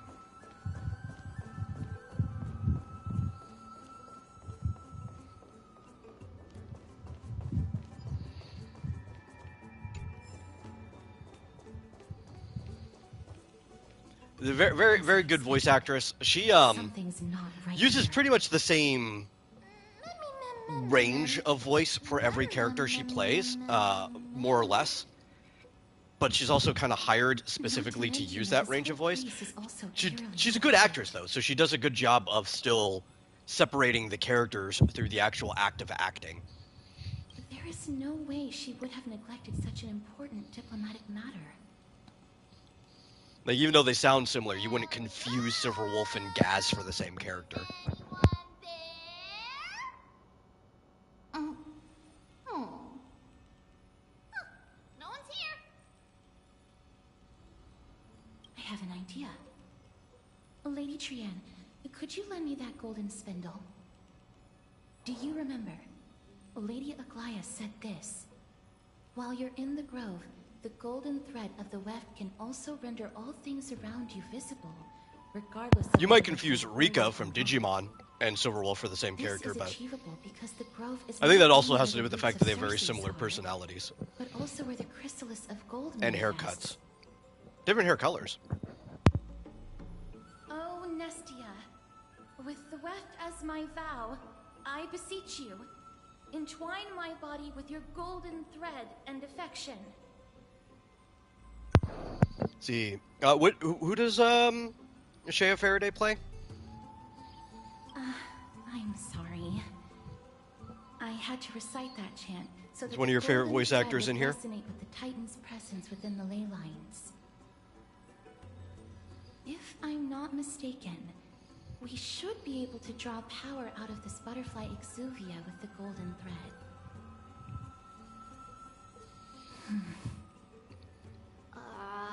There isn't a reaction.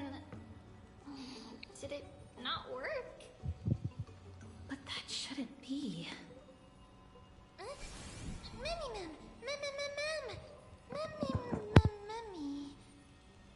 Is that a white dryad?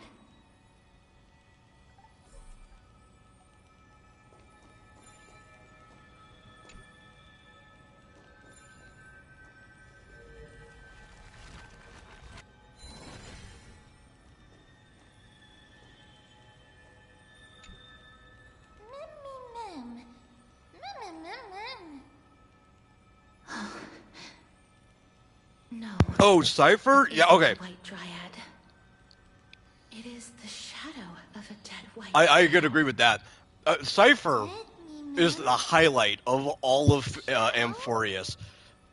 Strictly speaking, I think she's good in all the dubs, but the English dub just absolutely kills it, even more than the original, like, Chinese audio. These flowers have already died. The way she just kind of, like, dances around her lines, going up and down in, like, pitch, intonation, embodies, like, the cat-likeness and the trickster attitude. Yeah. No, I think I agree with you there. Not have been able to see them at all. But what happened to them? Why are there only tiny shadows of them left? On my main account, I was supposed to already be saving for Saber by the time that Cypher came out, But I was like, I can't not get Cypher. Even if it, like, screws over my saber pulls, like, I have to get Cypher.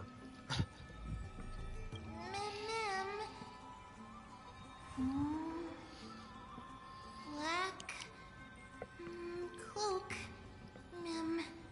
sword towards the great tree.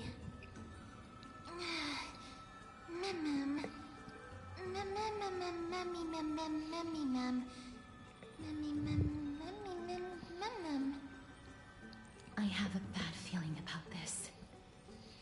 The deathly fog of Thanatos is fast approaching. Oh! Trianne will be on high alert!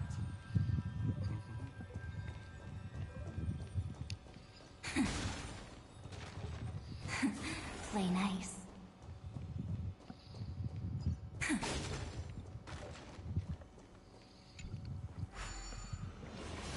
Skylar Davenport's really good too. The voice of March. Like I thought she did a good job even from the very beginning. But especially introducing Evernight and is becoming more and more intense. Giving March different tones at the same time to be able to talk in almost different personalities. I thought Evernight was just going to end up sounding like Lali, who she voices in Genshin. And it is closer. But it's also distinct, too. It was a really good job. Really, really good job. Really scary.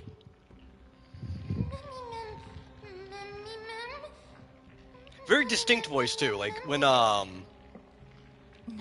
was introduced in Natlin This is a creation for, at the first time, I immediately knew it was Skylar. It's like, yep, that's March. That's March right there. Deformed hollow husks of their former selves. Everybody, stay alert. Regardless of what has happened to the Grove, the guy who voiced Mr. Rekka voiced a lot of characters. Yeah, I can see that. There's a lot of people that they end up getting basically additional voices as their role, and they'll just voice a bunch of like NPCs. But then one of the people they end up voicing becomes more popular, or not popular, more important to the story. So they pop up here and there. Rekka's a cool character. I like that he's coming back. The monster is alive. Trianne will protect. It was cool how his body, I think, was. Trianne, please hide behind us. Was it just his body? I don't think it was actually Rekka. I think it was the spirit of somebody else. I don't think he and Rekka are the same person, are they? Maybe they are. I forget. But he was involved in the Fate collab, and that was pretty cool. As expected, the words black, sword, and cloak. I played the Fate collab twice, and I still can't remember if Rekka actually was that guy the whole time, and he just has a new life now, or if somebody else was just like possessing him during that time. Show me the way.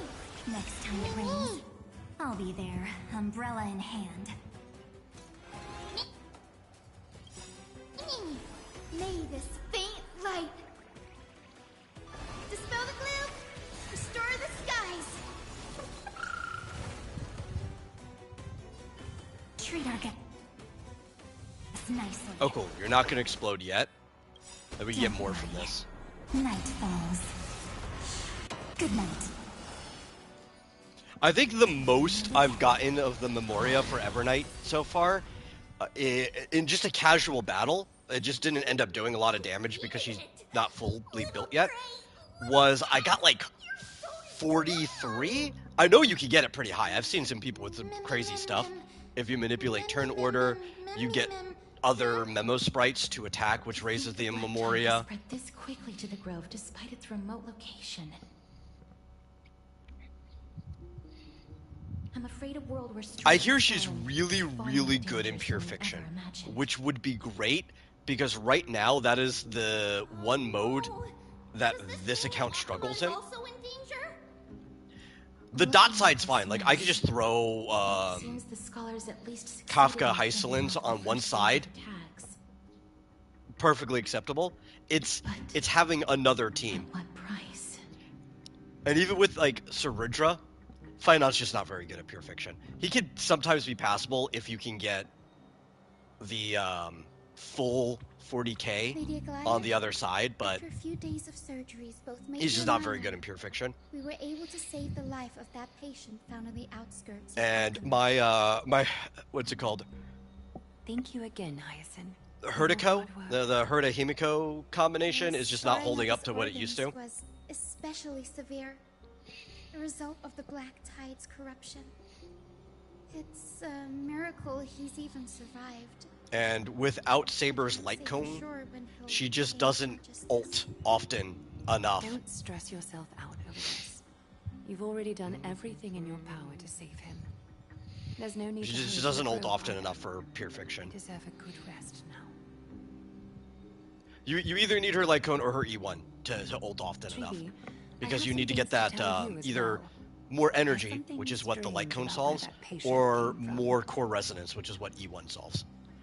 I use her on my main account for pure fiction, but the way the stitches on his she's more like an APOC MOC character on this one. Such craftsmanship is undeniably from the Grove. The Grove? You mean? Now that I think about it, Castris and the rest should have arrived at the Grove by now. Trianne just got in contact. The Black Tide has invaded the Grove. We haven't detected any survivors, even with the help of the Golden Thread. What should we do, Aggie? The Black Tide is posing an even greater risk to us now. I did not expect the Grove to be the first to be impacted, though. Can they tell where the core flame is right now? We see it. The core flame is still there, but... But what? But they can't say for sure whether the Titan has also been corrupted by the Black Tide. Please let them know that for now, the most pressing task is to identify the core flame and transfer it to a safe place as quickly as possible. We must also search for survivors and find out exactly what happened to the Grove. Oh, and find Anaxa. Unless something went terribly wrong, he should still be alive. They've set off.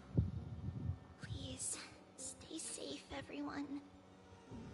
I pray for their safety too. Aggie, how do you know that Anaxa is still alive?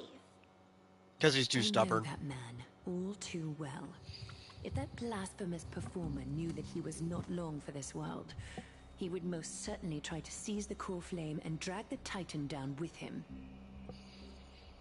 Is this a joke as well? No, he would definitely do that. We're facing threats from both within and without. I like Anaxa. I almost wish that I pulled for him. Ceased, but Archime's nemesis continues to sharpen their almost, because he's especially talking about solving pure fiction he by himself without even needing the Herda, which he was added into the game as basically a support for the Herda. But he's kind of outgrew her. I think he's like top tier in every game mode, especially if you have Zeridra. I fear this tragedy is he's like better off without another Erudition in his team instead of supporting one. It's too late. The council will I want Cyrene at this point. And his rerun is literally the next banner. But I'm probably going to skip it again. And be prepared for anything that may happen. All right. It's a shame. He's a really cool character. Inform Hyacinth about this? Not for now. He's not a particularly original character, but I don't think that makes him any less cool. A lot of Anaxa's story is basically just referencing Full Metal Alchemist. Even at one point, he turns himself into a Philosopher's Stone. You hate Anaxa? Why do you hate Anaxa? It's valid. I mean, you're allowed to hate whoever you want to hate. I just want to know why. It's likely he is the only one who managed. Do you have like a reason, or is it just like a gut thing?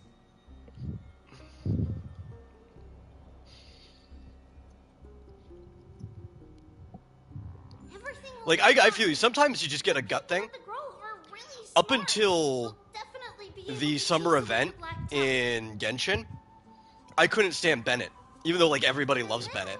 And, like, there's just something about Bennett that I can't stand. Most lovable character in the game, and I hated him. The summer event won me over. I finally don't hate Bennett anymore, but... You know, like, sometimes you can't help it. I think his new skin helped a lot, too. His old model had a very punchable face. Just the way they decided to proportion it. And the skin does actually have slightly different proportions than his original model. It's like an updated Bennett, like if he was made around the same time that all the newer characters were.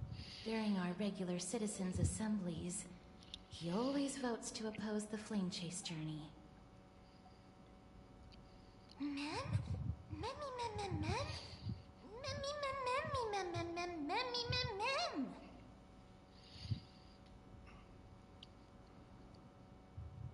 Trienne knows the answer to that.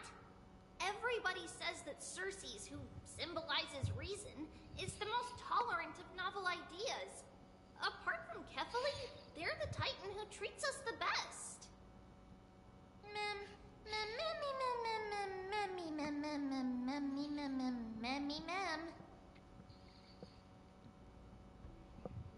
Yes, that is how we formed an agreement with these Titans who bear no harm toward humanity. The thing is, like, there's not a lot known about the actual Anaxagoras, right? Moments of the journey to restore their core flames. With the exception of Voronix, that is. But what little is known about him, they kind of extrapolated a pretty interesting character. Because he was known for constantly, like, questioning and debating other people when it came to the orthodox ideas. We don't know if he was, like, snarky about it. We don't know if he was a prick about it or anything. We just know that about him. It's somebody who lived so long ago. Even if somebody were to write, like, a fable or analog with him, you still don't know if that's actually the way he was, right? But the fact that he was somebody who was constantly questioning the knowledge at the time,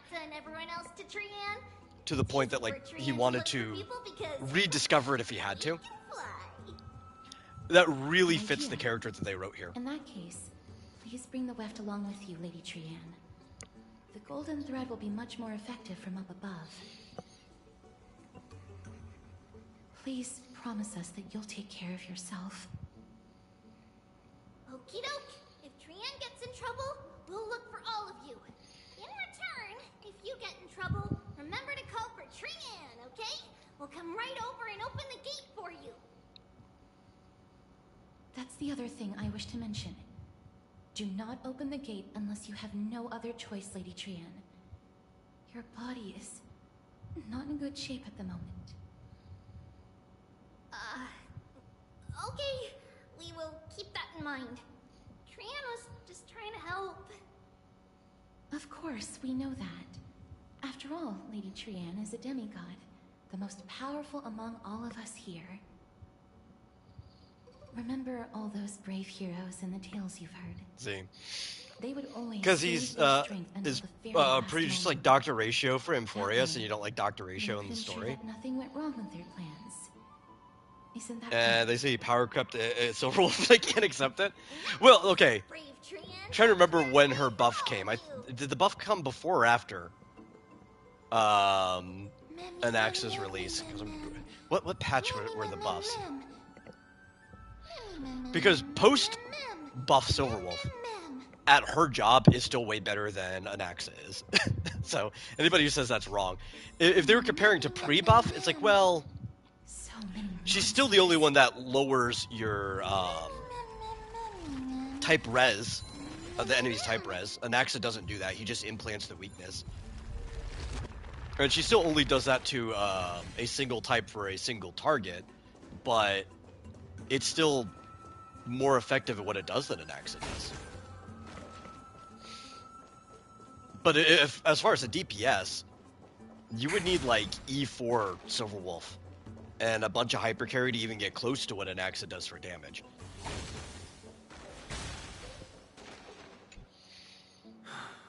It's locked. But I don't know. He's definitely a little different than Dr. Ratio. Like he obviously he fills a lot of the same role, but his personality is very different. Like he's a very playful, snarky guy. He is still very high strung. He doesn't like it when you call him that nickname. He came out before the buff. Okay, yeah. I mean, that's partially true. That is partially true at the time that he came out. Then. It definitely isn't any true now. Because Silverwolf is, after the buff, one of the best characters in the game. And they serve completely different purposes. So people are kind of stupid for saying that. Absolutely. In fact, there would be benefit for running Silverwolf in an Anaxa team, even though he implants weaknesses. Because he still doesn't give any, like, defense shred. He doesn't give type resistance down. And after her buff, she prioritizes the first person in the party. So even if he implanted Wind Weak, her skill would still make him better against the person he implanted Wind Weak to. And then her defense shred would still make him better. Like, these seems like pretty dumb statements for people to have been making. They're not even the same type of character.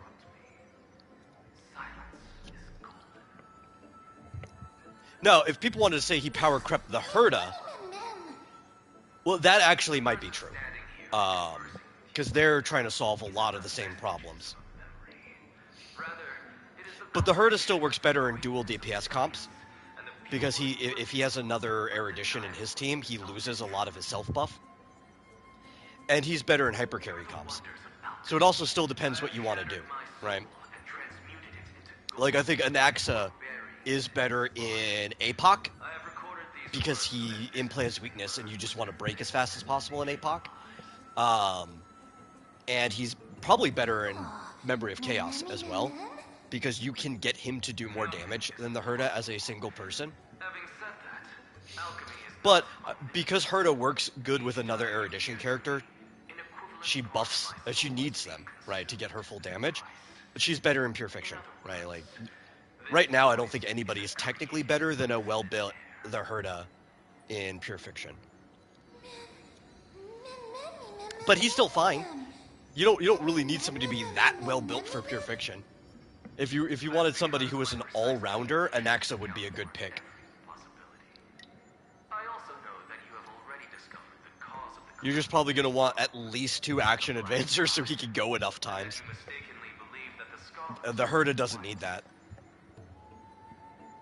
Especially if, if they're ice weak in the first place. You run mini Herda, and her spin is going to solve half of your action problem anyway.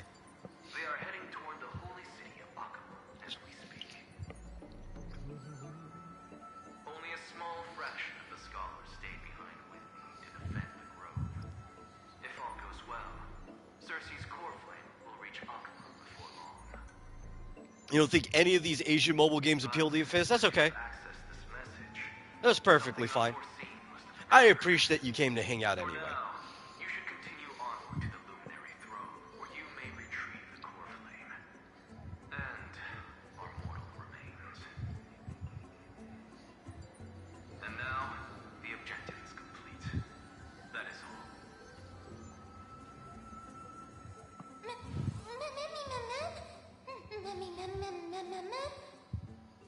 Mister, judging from your reaction, you must have found a useful memory. Professor Anaxa? That's a lot to digest at once. You saw somebody using Anaxa with Archer. He's not bad, but you do think we got better characters? Yeah, I do too. I think we have much better characters with Archer.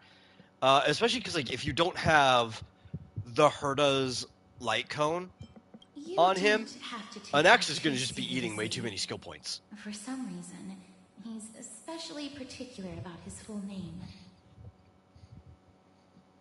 Professor Anaxa theorizes that all beings originate from the same source and have a similar composition, which in this case refers to the soul. He calls this theory Nesporism. It is an extremely complicated theory. And Archer does so much damage. Like, him to explain it himself. Honestly, I don't even think you need Silverwolf on Archer. I think Archer can brute force past He is still alive. enemies, even if they're like quantum res. I think he's fine. You just need to boost him up. Like I would prefer Cypher in that slot because he's just going to be tracking all the damage that Archer's actually doing, and then you've got your cleanup damage if you need it. And you just never have to actually skill on Cypher with Archer. You could just have her as a skill point positive turn. For the quarter flame, but managed to escape. Archer's just like too stupidly strong.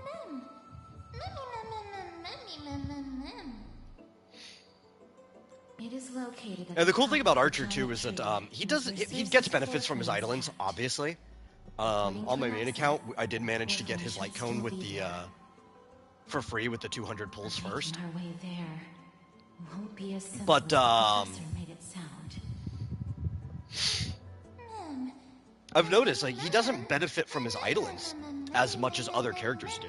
He benefits more from you just getting him better teammates, right? Like I think Archer benefits more from his teammates' idolings than his own. Aside from his idolings do help him get skill points back more frequently in some cases. Those are helpful, but Directions for us along the way. like E1 Tribby or E1 Cypher or something like that would be better on Archer. Idolings on Sparkle, just so, buffing Sparkle, because obviously you want Sparkle on the Archer team in general, would be better for Archer than getting his own. So that's something I like about his character, is as a free character, you didn't really feel like you had to pull anything for him. You could have just invested everything into Saber, and you were still fine.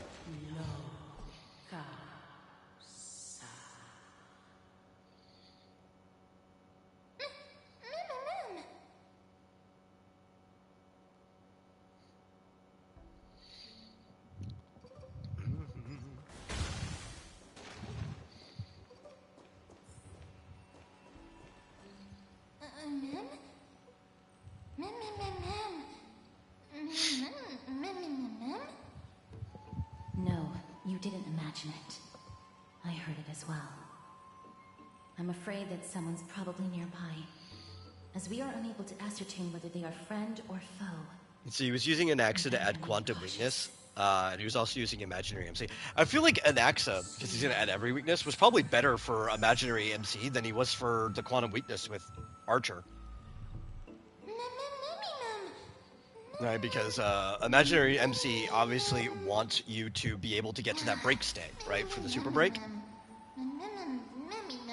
Which, even that state's going to be benefiting both Anaxa and MC more than it's going to be benefiting Archer. He's not really a super break character. Found it. But, like, you're also putting the imaginary weakness on there so they can break faster. I like MC too. I don't blame him. Trailblazer is one of the best characters in this entire game. I love the Galactic Baseballer. I love all of the forms.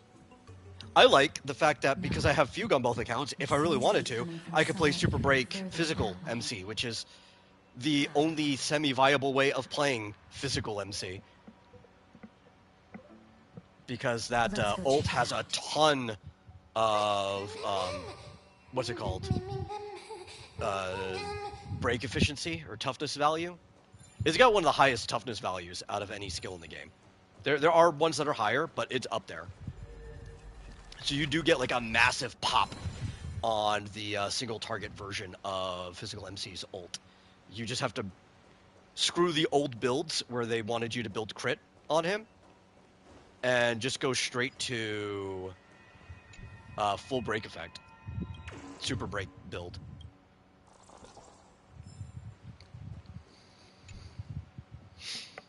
But, yeah, no, I think Archer was just doing fine there because he's Archer. Like, Archer didn't need the weakness implant. Archer didn't need anything. As long as you just get him any buff, our Archer is going to be killing stuff. That, and you have to make sure there's enough skill points for him to do it. Regardless of what you do, a stone won't be able to speak.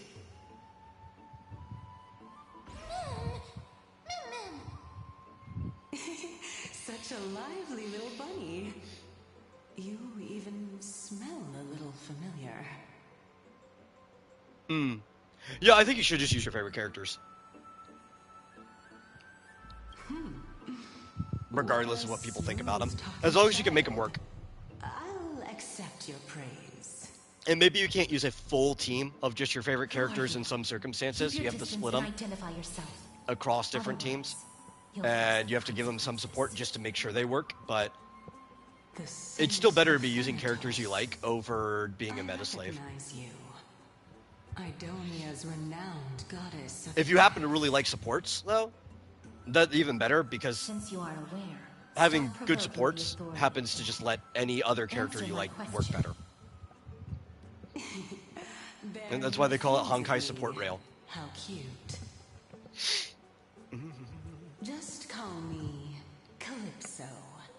I greet you on behalf of the 7 sages and the litophagists. Be careful. Even if the head of the litophagists has never shown their true identity before, we shouldn't trust this person so easily. There's only one character that I use strictly for meta reasons that I don't like, and that's Sunday. I don't like Sunday. He might grow on me. He's getting a little better working with the Express. If he shadows Welt enough, I could probably see myself liking Sunday in the future. I don't like him. I don't think he was a particularly good villain. His philosophy is weak.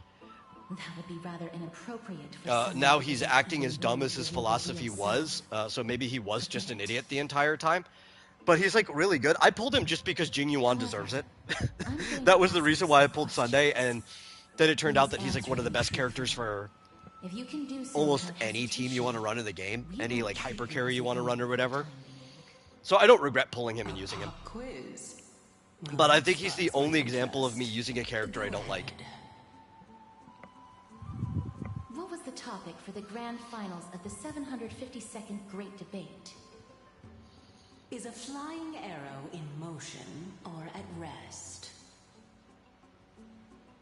Who was your representative? Oh, yeah, well, yeah, no, I mean...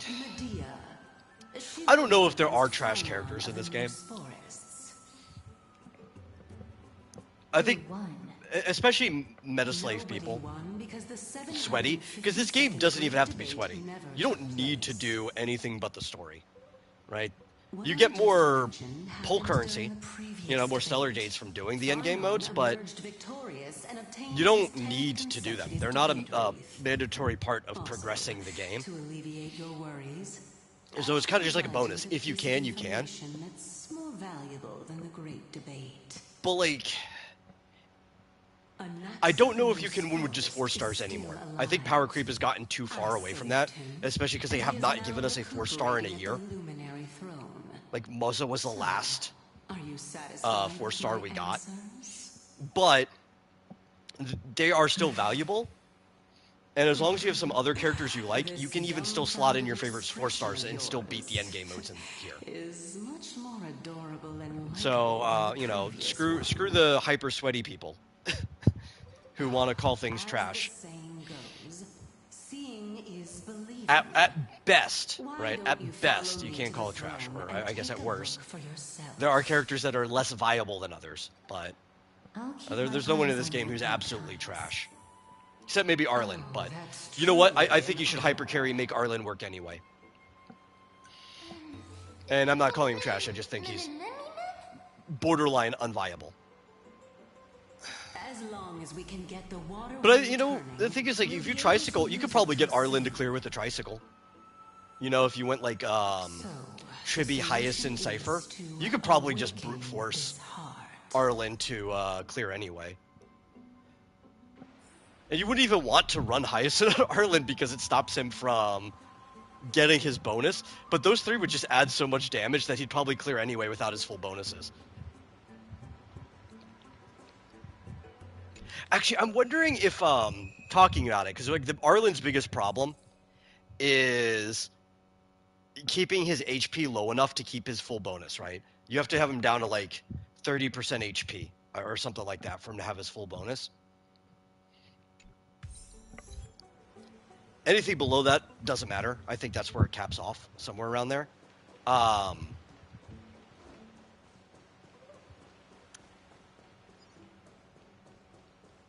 Dan Heng, whose shield generation will be so frequently, but he also offers some buff to the character, so it's not just like Aventurine, who doesn't add any buff whatsoever. I think I think you might be able to kind of wheelchair Arlen while also keeping his buff up with the new Dan Heng. But yeah, there are some characters like that where the only way they're going to clear is if you wheelchair them. It's been like that for a while. It was like that when Robin first dropped, you know? You have a good memory. One of the more modern wheelchairs is Robin Sunday, Exactly did you because they work really well together. My intention The other one is should be obvious. Tribby Hyacinth. See that shallow pond over there? Or you can Tribby Cypher, whichever one you want to consider. A lot of times you're running all three of them anyway. Circes watered them with their tears. And it is true. There's some characters that you're only going to clear with if they get wheelchaired. But you know what? That's the cool thing about the wheelchair. You can push them across the finish line and still get to play with your favorite character. If you want Pitch Dark Hook the Great, one of the best characters in this entire game to clear, you can wheelchair Pitch Dark Hook the Great across the finish line.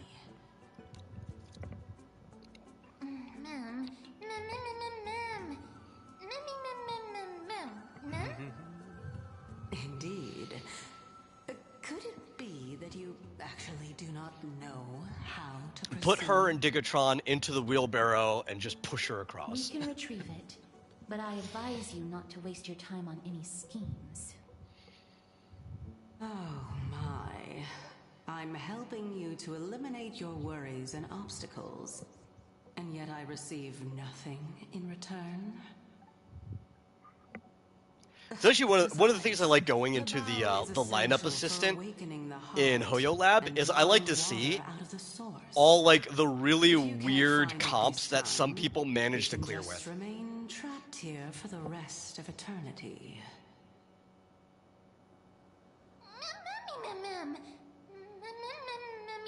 Well, actually, you know what? It's not even just with his E1, though his E1 is good for buffing crit damage. Aventurine can buff now if you farm the new set. There's a new shield set that increases shield percent, or like the size of the shield by 10% for the 2-piece, and then an additional 12% with the 4-piece. Both those stack together, so it's a 22%. But then on shielded characters, like characters that have your shield, they get a crit damage buff. So Aventurine actually probably could help now in a way that he couldn't before. I've been trying to farm that set for my Aventurine. Yeah. I almost forgot about that. Now is not the time for me to elaborate further. Aventurine can actually support now without you having to invest in his Eidolons. It's not a huge buff, but it is a buff. Of Anaxa, equivalent exchange should be something that you are familiar with.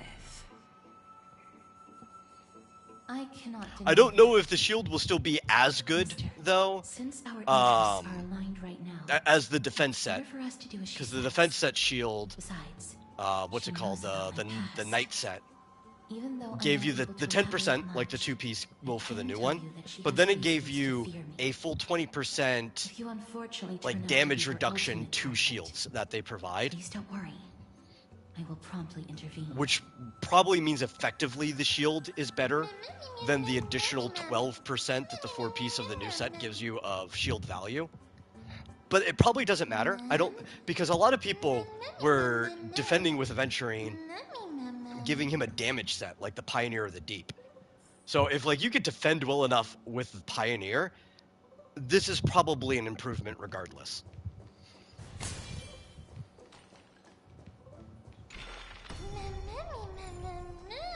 Oh, I remember this room.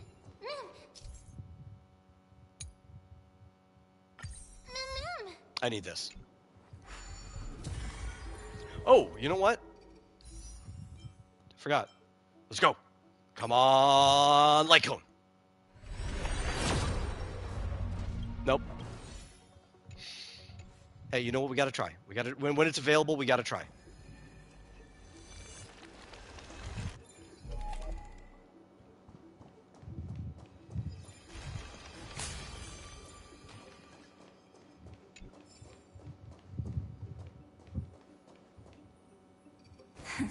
Play nice. Boop.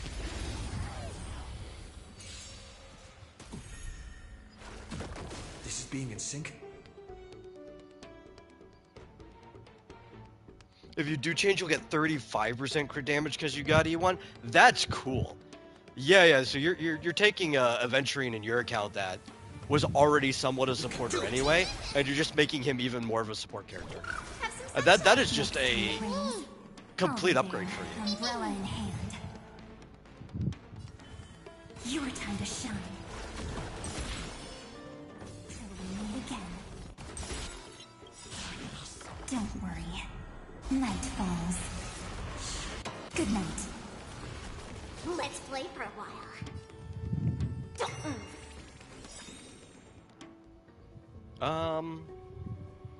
I don't think I want to use that. I'll just save her ult for the next battle. So I think we're gonna clear anyway. Yeah, I don't need the skill points. All in all, not a bad memory. Okay. So I guess we flip this. Okay, yeah, that gets us across here.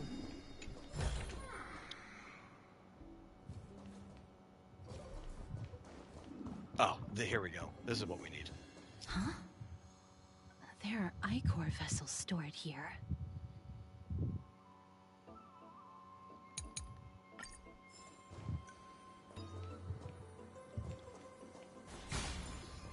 Uh-huh.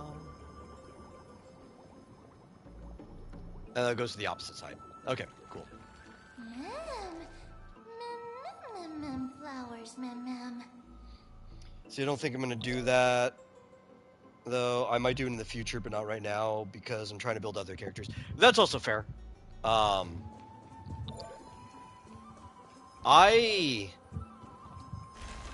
don't have much to build on my main account right now. Because like that account, I'm literally only pulling on Saber until Play nice. Saber's banner's gone, right? So I'm gonna get Dan Heng for free. I might as well just go to that cavern. Get enough for both characters. I'm not exactly... I'm farming that domain here, in case I get it. I don't have an Aventurine on this account, so... We can do it! It doesn't matter. I just need to be in that domain for Evernight anyway. We can do anything! Let's you find the answer.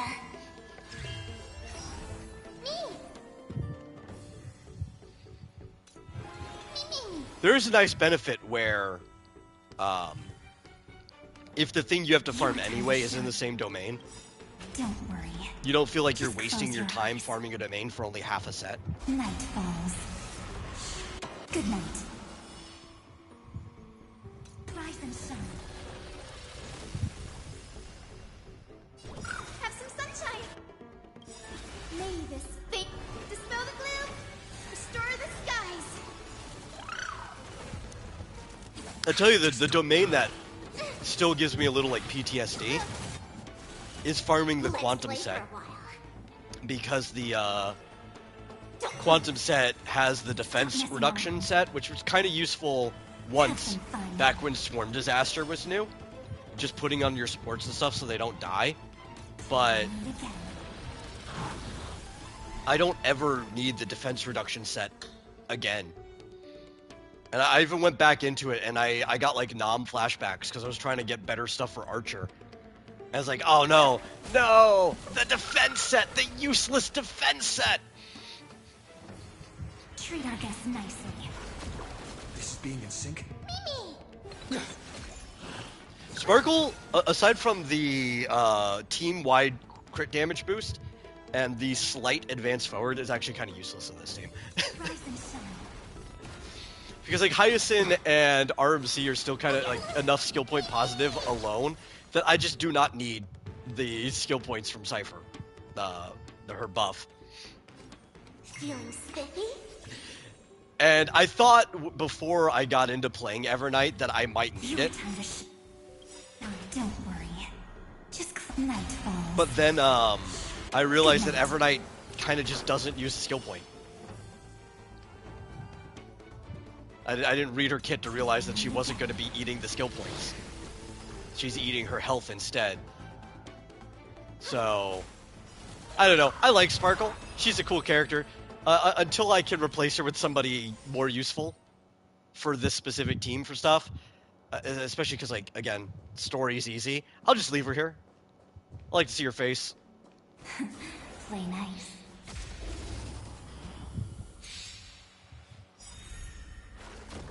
I'm on it. See, right now you're trying to build Saber and Herta. Oh, cool. I probably need to build my Herta better, but I am not focusing on her at all. Umbrella in hand. She's decent enough to get most of what needs to be done. The future is bright. I'm just kind of letting her passively get better stuff whenever Echo of War drops the skill set that she uses, the Scholar set.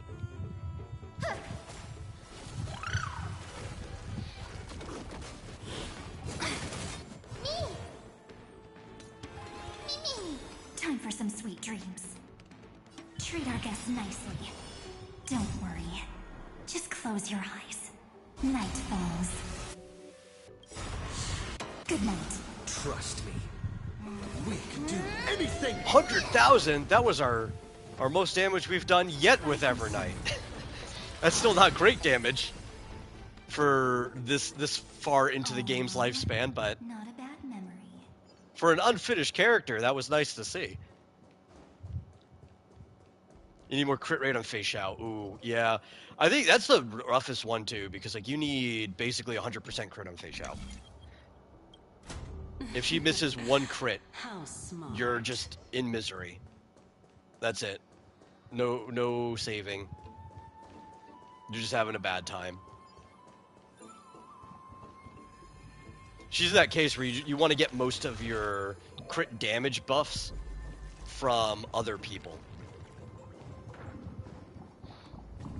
Any crit damage you can get on her kit or in her build is still fine, right? But you just want to focus on that crit rate more than anything.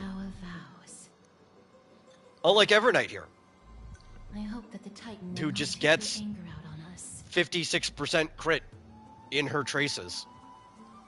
Between her traces and, was it her A2? I think one of her major ones. Gives you just like 35% when you enter battle.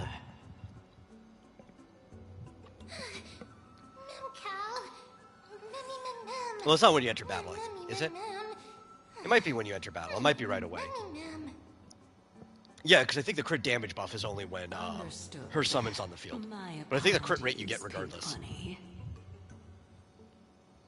Not that it matters, because March is never going to be attacking whenever the Memo sprite's not on the field.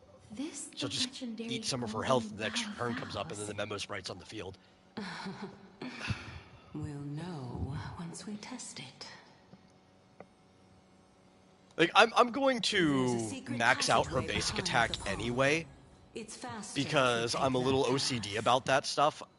If I build a character, I kind of usually just completely fill their trace out at the detriment that I could be farming gear. One of the 7 sages, after all. But you should pretty much never be using her... What's it called? Her basic attack at all in battle. There should never, ever be a need for it. Well, I'll come back and get that later.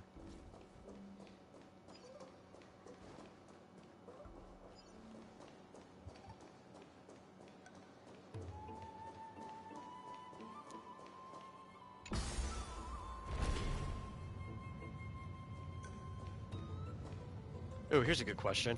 What are we at? No, that's not, I didn't want to go to my bag. 30? Okay, you know what? When we get to the top of this elevator, we're getting Evernight here to level 80. Let's go. That's what we've been waiting on. That's what we've been waiting on. We only needed one more of these, and we can top her off. I'll be honest, Even for farming right now, I don't think this team's got it. We'll switch back to it afterwards. They're lost. Show me the way. 7% more on Fei Xiao, though. Yeah, because it's Sparkle.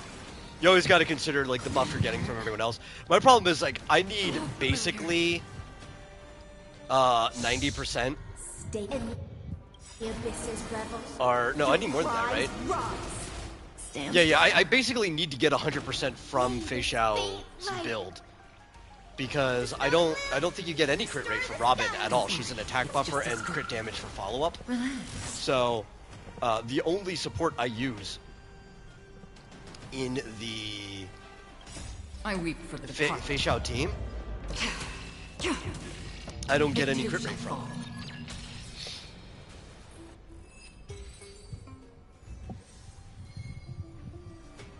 Yes! Yes! Okay. Let's switch back. Nope. I hate the circle wheel. It never clicks on the one that you tell it to. Go back to here. Ascend. The seeds of memory shall sprout in the rain.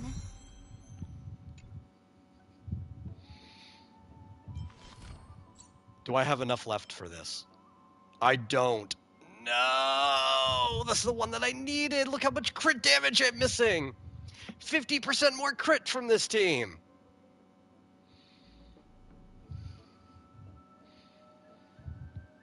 Urgh.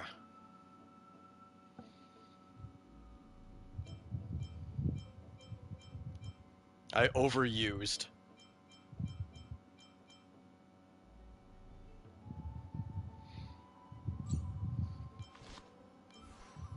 Oh well.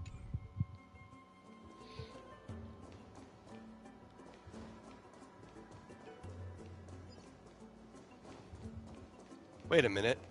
Did I not pay attention and go right back down? I thought I went to the top. Or when I came out of the thing, did it reset me to the bottom? Because I swear I was at the top when I decided to do that stagnant shadow.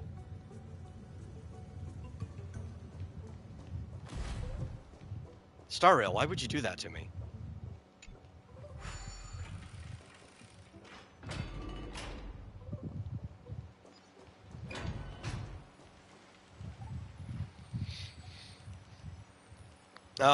Yeah, no, you're good. You don't need any more on Archer.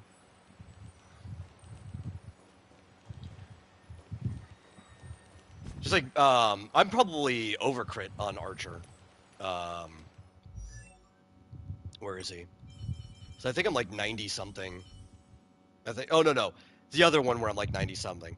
I went down. I lowered some of his crit rate, so that's only going to be like 85. All right, or no, I am 90 something. I forgot. She's holding the light cone right now. They use the same light cone. Yeah, I think I'm over crit value.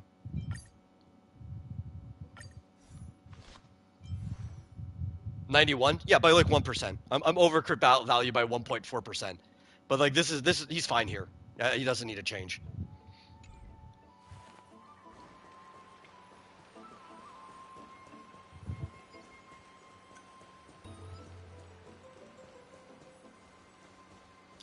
Well, even though getting that trace would greatly improve our damage. A pedal for me and place it into the pool. Just increasing her level will do that too, because that raised her max HP.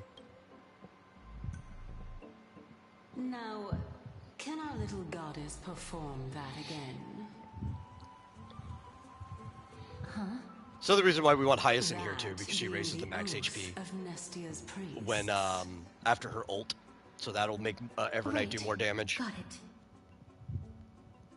Oh Nestia, with the weft as my vow, I beseech you, entwine my body with your golden thread and affection. Mom,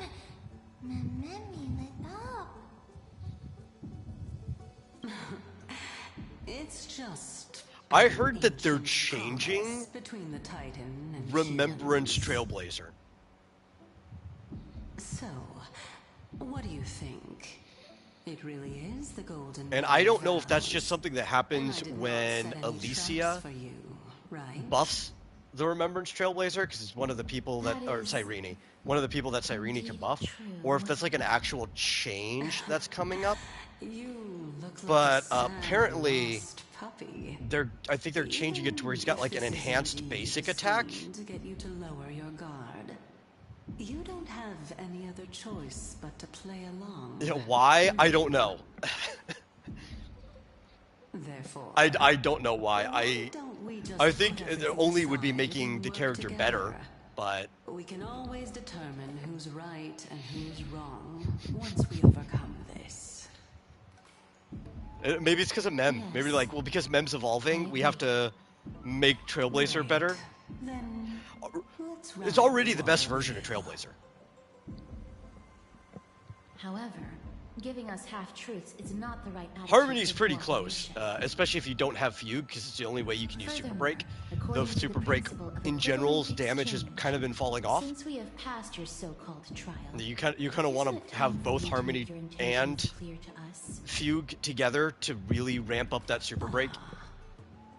But like with the true damage and everything, plus free action forward, this is already the best version of the Trailblazer. I don't know why you feel like you need to change it, but that's what I've heard.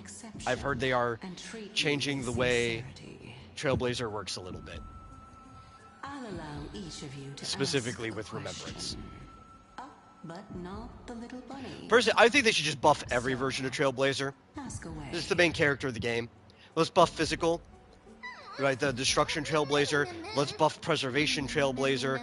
Let's buff Harmony. Let's buff Remembrance. I'll be greedy there. Let's just buff all of them. well, in that case, mister, please go ahead.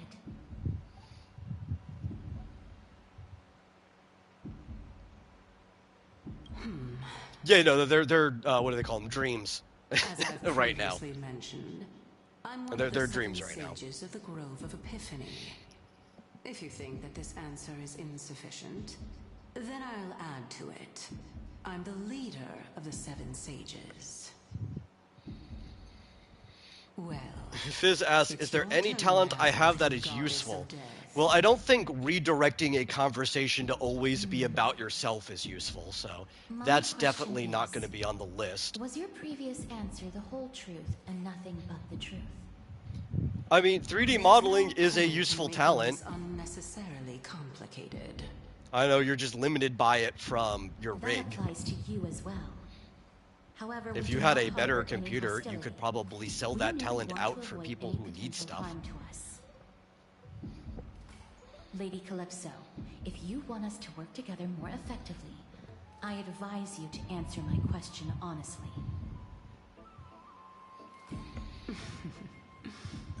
Oh yeah, definitely. Preservation, Destruction, Trailblazers need the most. What they should do is, now that Super Break exists in the game, they should make Destruction Trailblazer like Rappa or Firefly, where you don't give Super Break to other people. You just have a level of Super Break in your kit, right? Is that so? Or actually, you can still make it like a crit break character, because Destruction Trailblazer was always a crit break character. You can make him more like Boot Hill if you want. Since they're both physical, you can make him like a mini Boot Hill. That could be kind of The truth will cool. come to light once we arrive at the Luminary Throne. But there should be some type of like big break burst built into it. It is a break character. I think already Physical Trailblazer gets Planted in the mortal realm by the hand of like an Shadow. attack buff for breaking things for a couple turns. Thorns too. But you should just do something like that I in just consider that a compliment. the Indeed. I'm complimenting your what's it called? naivete. Oh, Right, go ride the water wheel. I've already spaced out what I was saying. But because he's a physical character, Super Break's a thing, or just like the way Break works now, just put that in his kit. Preservation, that one I think you actually need to do a lot to make better. And I think what they should do because it wouldn't be a make or break thing in the current part of the game. There's no way that Trailblazer would become better than your preservation options that you have now. Remove the taunt from the skill. You should just give the character a taunt value, right? Like a ramped up taunt value. And you should have anything the character does frequently enough add to that value, whether it is skill, whether it is the basic enhanced basic attack, whether it's ult, adds to that ramped up taunt value so that he's constantly focused.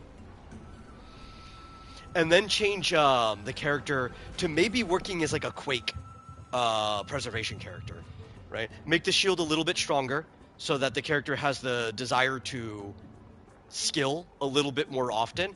You don't have to make the skill stronger on the enhanced basic attack or anything. The shield can still be the same value there, just to keep it on. But you could increase the skills shield. And anytime the shield that preservation MC gets hit, would return some of the damage. I think that would make the character a lot better.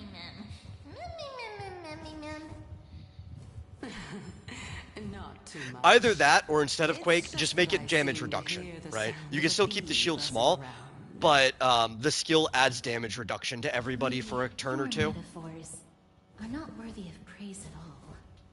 But you need something, because right now, the way it works, you can't sustain with that character. There's too much AoE attack. The taunt is not going to keep everybody alive. That's the problem there.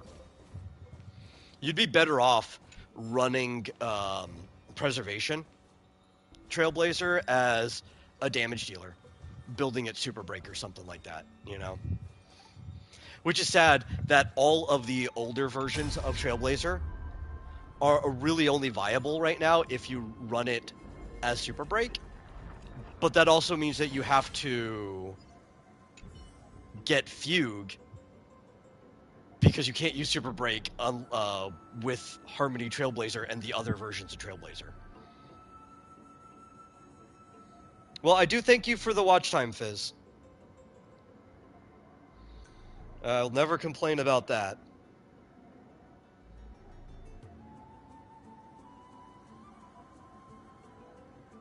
Yeah, no, the shield is just kind of pathetic right now. There's no way he could really do anything.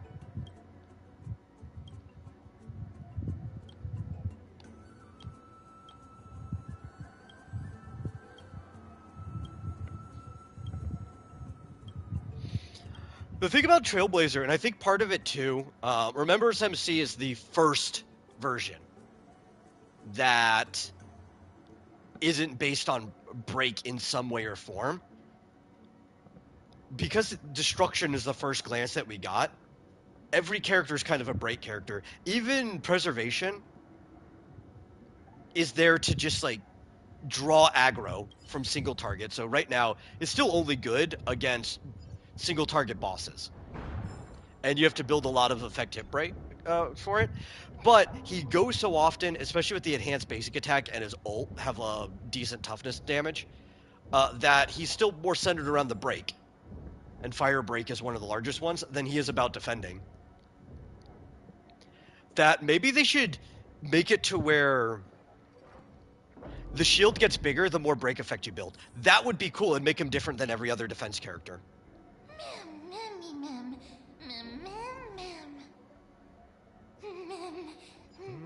You just caught a Slugma and named it Snail Blaze?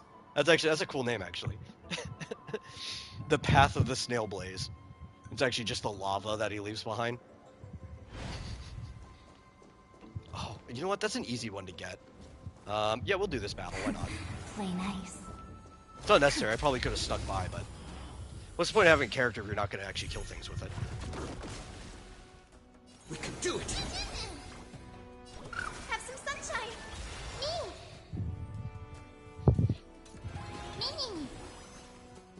Your time to shine. Till we meet again. Don't worry. Just close your eyes. Night falls. Good night.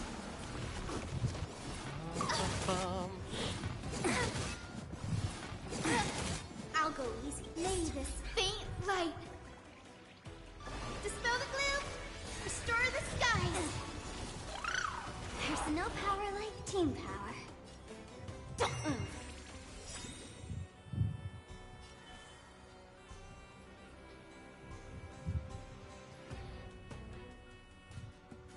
Again. Yeah, like, I think that would be a great too. Like, just remove the taunt from the skill. And just make the shields, like, do more. And that would already be better. And just maybe treat the taunt similar to Jeopard's. Especially because they came from the same time period, right? And a lot of the characters' paths should reflect the other ones from the zone where you got it. He has like just a base taunt in his system, right, for existing in his kit. Just make it like that, and you can even just make it to where the more actions he takes, the more the taunt ramps up. You don't have to keep it ramped up. Just like once for battle, every action adds so much to a cap until he's basically got 100% taunt. I think that would be fine.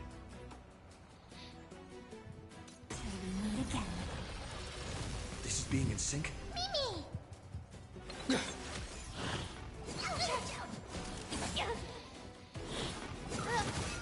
You know what? We would just do so much more damage if I had Cypher on.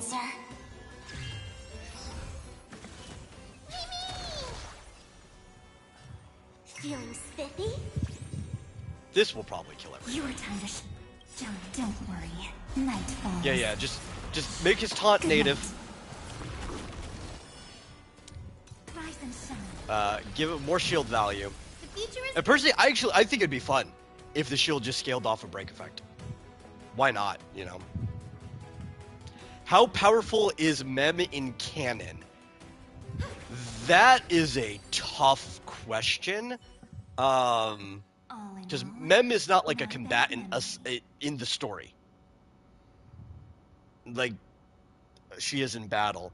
But she does have manipulation over time and memories. Like, she was able to basically create entire data structures that allowed us to revisit the past and learn information about it. But it was even able to affect the present in some way. So pretty strong in that regard. And then I think she gets stronger when she goes back to being Cyrene. And she's probably going to be even stronger when we meet her again next patch. So I don't know how powerful her limit is yet, because we haven't finished the story. But her time and memory manipulation is pretty legit.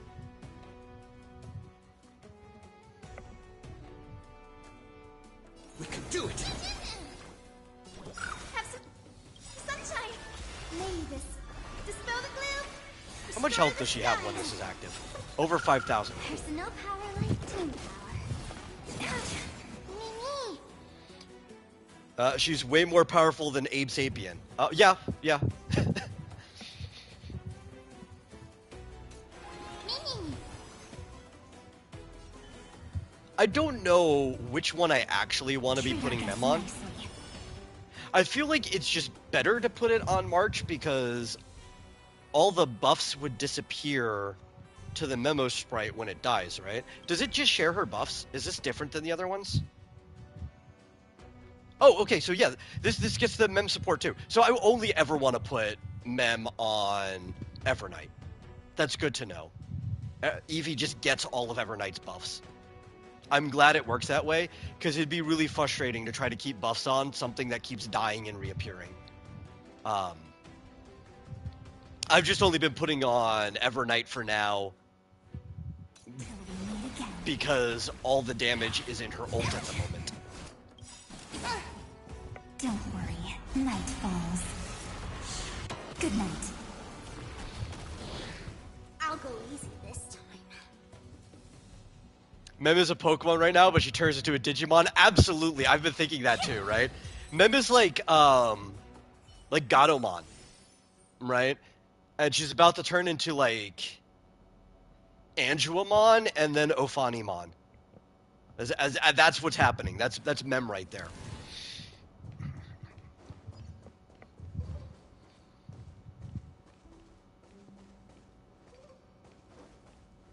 Which one is this? Oh, that's the money one, I think. Blood of Treasures. Or, but you get some money from it, but it's the general farming one. The one that I never farm in any region, ever. Since the first one. Because of, one, I don't need credits or side materials. We just get way too much of it. Whoa, And two, little Gray, little Cass, and why would I waste it? I've got more important things to farm.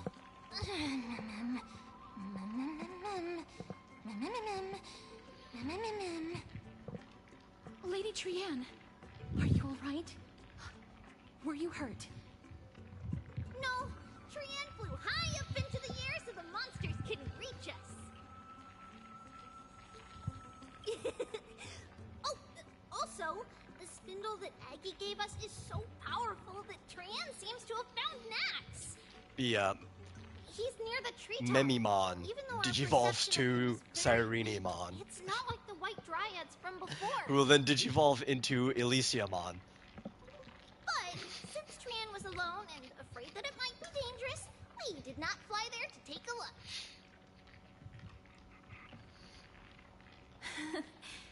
It seems like Lady Trianne did not forget our promise. Anaxa is indeed still alive, and he's at the Luminary Throne right now.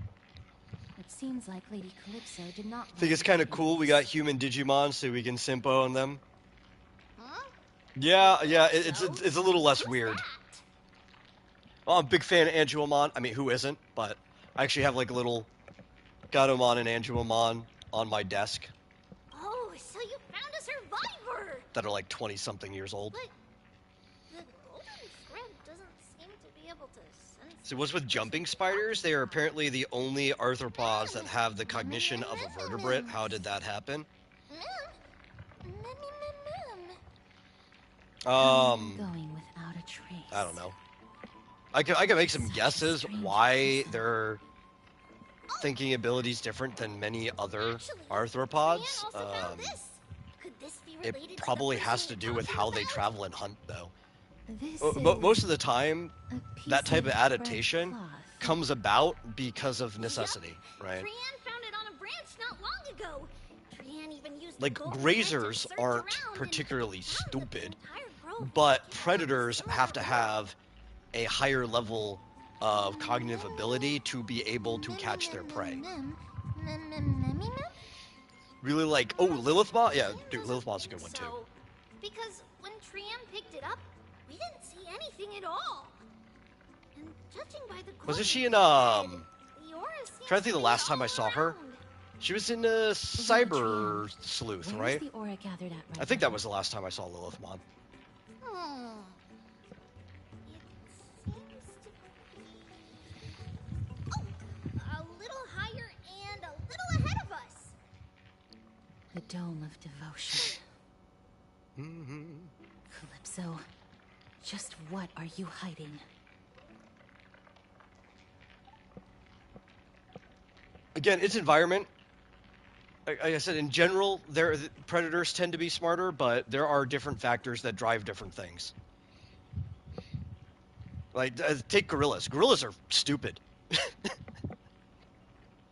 They're probably like the dumbest of the apes.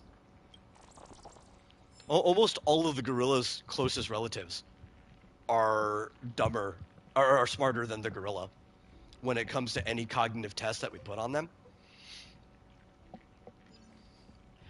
But like gorillas just didn't have to get smarter. Elephant's environment is actually kind of a lot harsher, so maybe that was part of the thing that pushed their intelligence.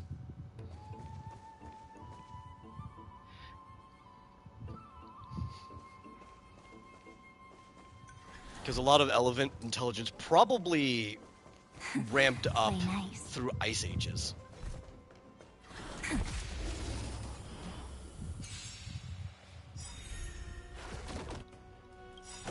Trust me. We can do anything! Time for some sweet dreams. Your time to shine. The future is... so may the way. Break's over.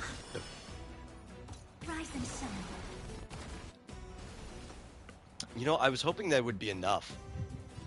Treat our guests nicely. Don't worry. Night falls. We'll be fine. Good night. Till we meet again.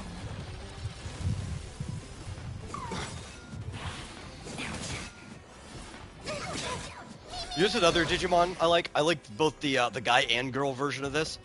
Is Beelzemon and Beelstarmon. Which is cool because like Beelstarmon is kind of just like the gender bent version of Beelzemon, who first only showed up in the card game, but has since then been brought into other things and become more of like an official Digimon, not just like one of the crazy card game ones. Because there's a few Digimon that only exist in the trading card game, because they just need to create more and more. The future is great.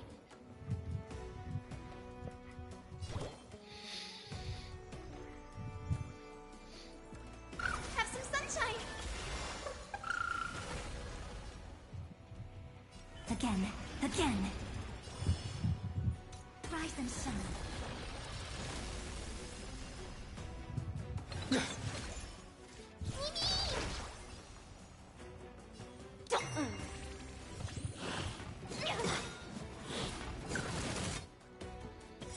Trust me.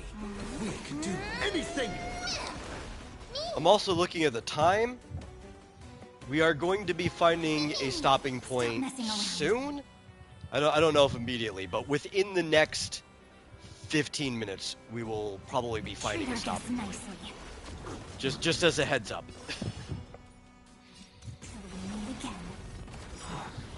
Because we do have a Game Central Junction on this channel later today, so at some point I do need to set up for it. Don't worry.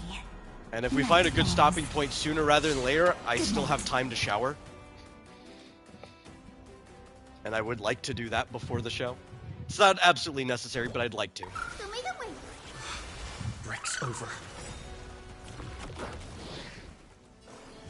Have some fun. Rise and shine.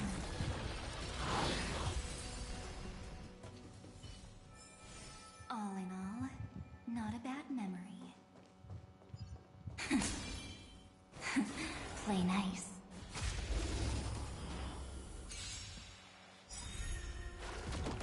This is being in sync. We can do it! May this fate dispel the gloom, restore the skies. Mimi! Mimi! Your time to shine. Don't worry. Just close your eyes. Night falls. Good night. You don't really like Edamon, but you like his English VA? Oh yeah, dude, I love this English VA. With his like cheesy Elvish Elvis impression.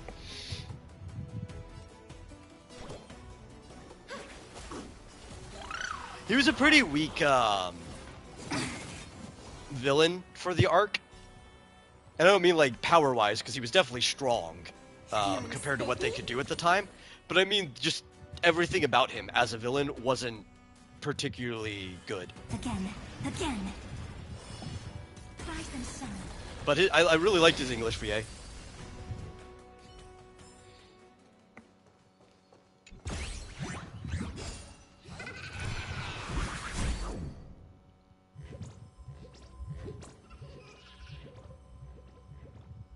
And it was kind of funny when his lower body basically became a mini Death Star made out of junk. That was pretty cool.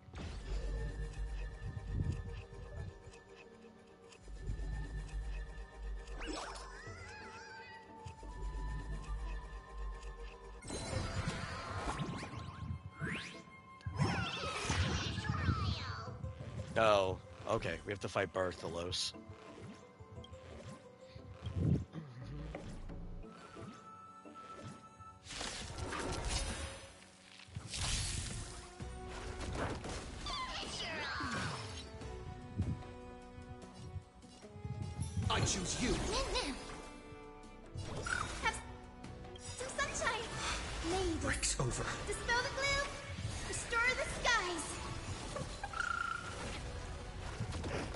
I just realized this entire team lacks a skill that can do damage. There's some like basic attacks and stuff, but nobody has a skill that does damage. Trip. Darga's nice, so don't worry. Night falls. So we're just gonna have to brute force our way through this fight, I guess. It'll be fine. Because he'll change right here. Yeah, so we could basic attack. I don't wanna though. I'll let Hyacinth basic attack. We'll just sit here until then. Have some fun. Oh, this counts as a basic attack, right? It's a basic attack button. Nope, it does not. There we go.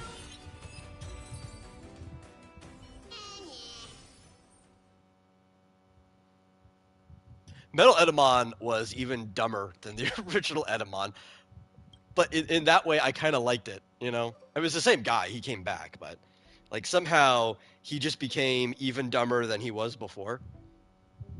That was kind of stupid.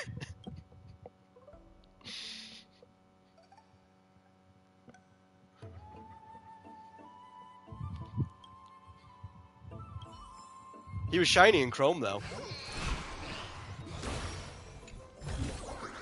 Wanna take some pictures?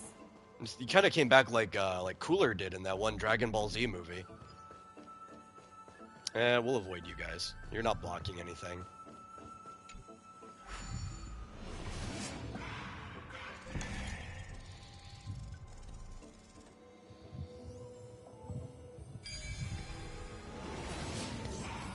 Oi, what's this? What's this? More and more violently. Everyone, let's be even more...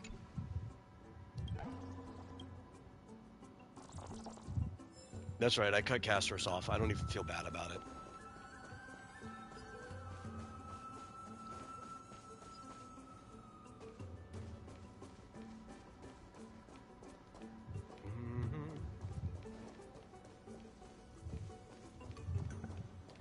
I think... Is this where we talk to... No, it's not. I was like... I'm trying to find a good spot. I know there's a part where we talk to Anax's, like, data thing. There's no one... Hold on. The butterfly of divine mind is gone?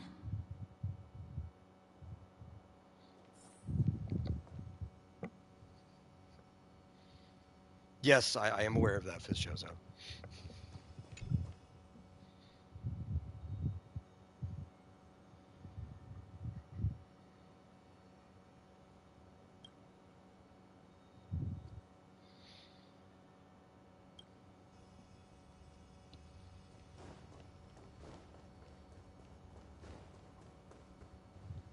That can't be. Was it for fending off the black tide? Or perhaps... What exactly is this butterfly of divine mind? Is it a very powerful guardian? If you want to talk about cognition... No. For a long time, people have had like a really bad understanding of cognition. And it's because if things weren't exactly the way humans think of things, they weren't considered intelligent. But the fact of the matter is, almost all life is intelligent to some degree. And in many ways, they might be more intelligent than us. It's just that their cognition is specifically adapted for certain things that we don't inherently find valuable. Like an anthill. An individual ant isn't necessarily smart, but if you were to take the operations of the entire anthill, like a network, a single anthill is about as intelligent as a human is. But even I don't know how. After all... And one of the ways that people figured out that elephants are actually really intelligent even Amphorius know. is when they started giving them tasks to do that fit their body and needs, instead of trying to make them act like a human.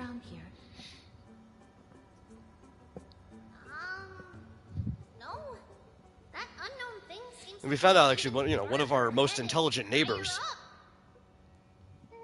where most people live, are actually bears. Not all bears are equally intelligent in the regards that we Let's see if the value. Still react to the golden bough of vows. But grizzly bears specifically have If a it's lot of indeed the cognitive token functions that we mentioned in the value, legends, including planning and there should be a counting and reaction. making sacrifices for the future.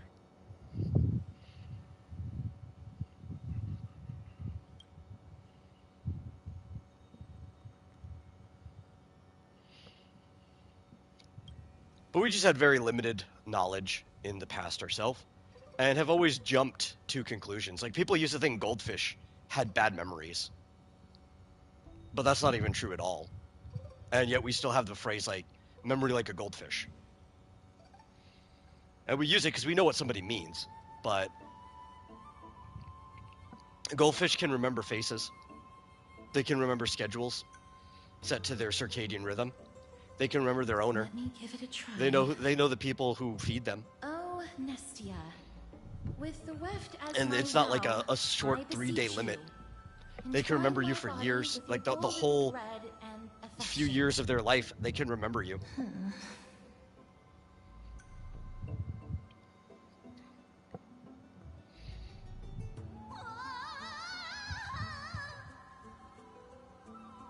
Lady Trianne. If it's one that lives that long. Some of them aren't going to make it over a year. But for that short few months of their life, they'll remember you. Little Gray, little Cass, look over here, quick! Mummy, he's about to burst into flames! What? The voice seems to be coming from the Star Chase atrium.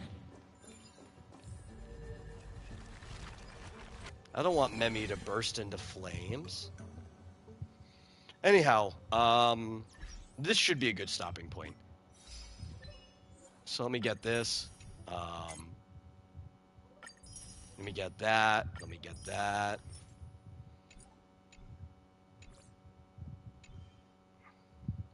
We have, as I've written. I didn't realize we had it, as I've written stuff.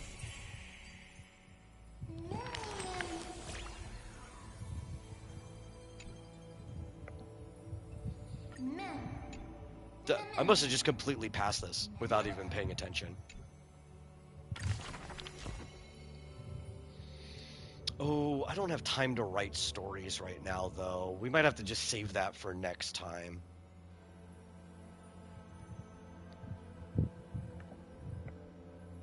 Yeah, I think we're going to have to save that that for the start of next time.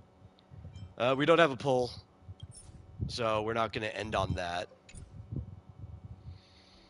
But, hey! Thank you guys for watching. The few people in chat. The lurker or two. And anybody who's watching this VOD later on. Thank you for watching it. I'm going to go cut this now. I'm going to hop in the shower, set up, and we will be back on stream at 7 Central for Game Central Junction. But I always start the loading screen with select video game remixes half an hour early for people who just want to sit in there and wait. But yeah, you guys have a good one if you don't see me then.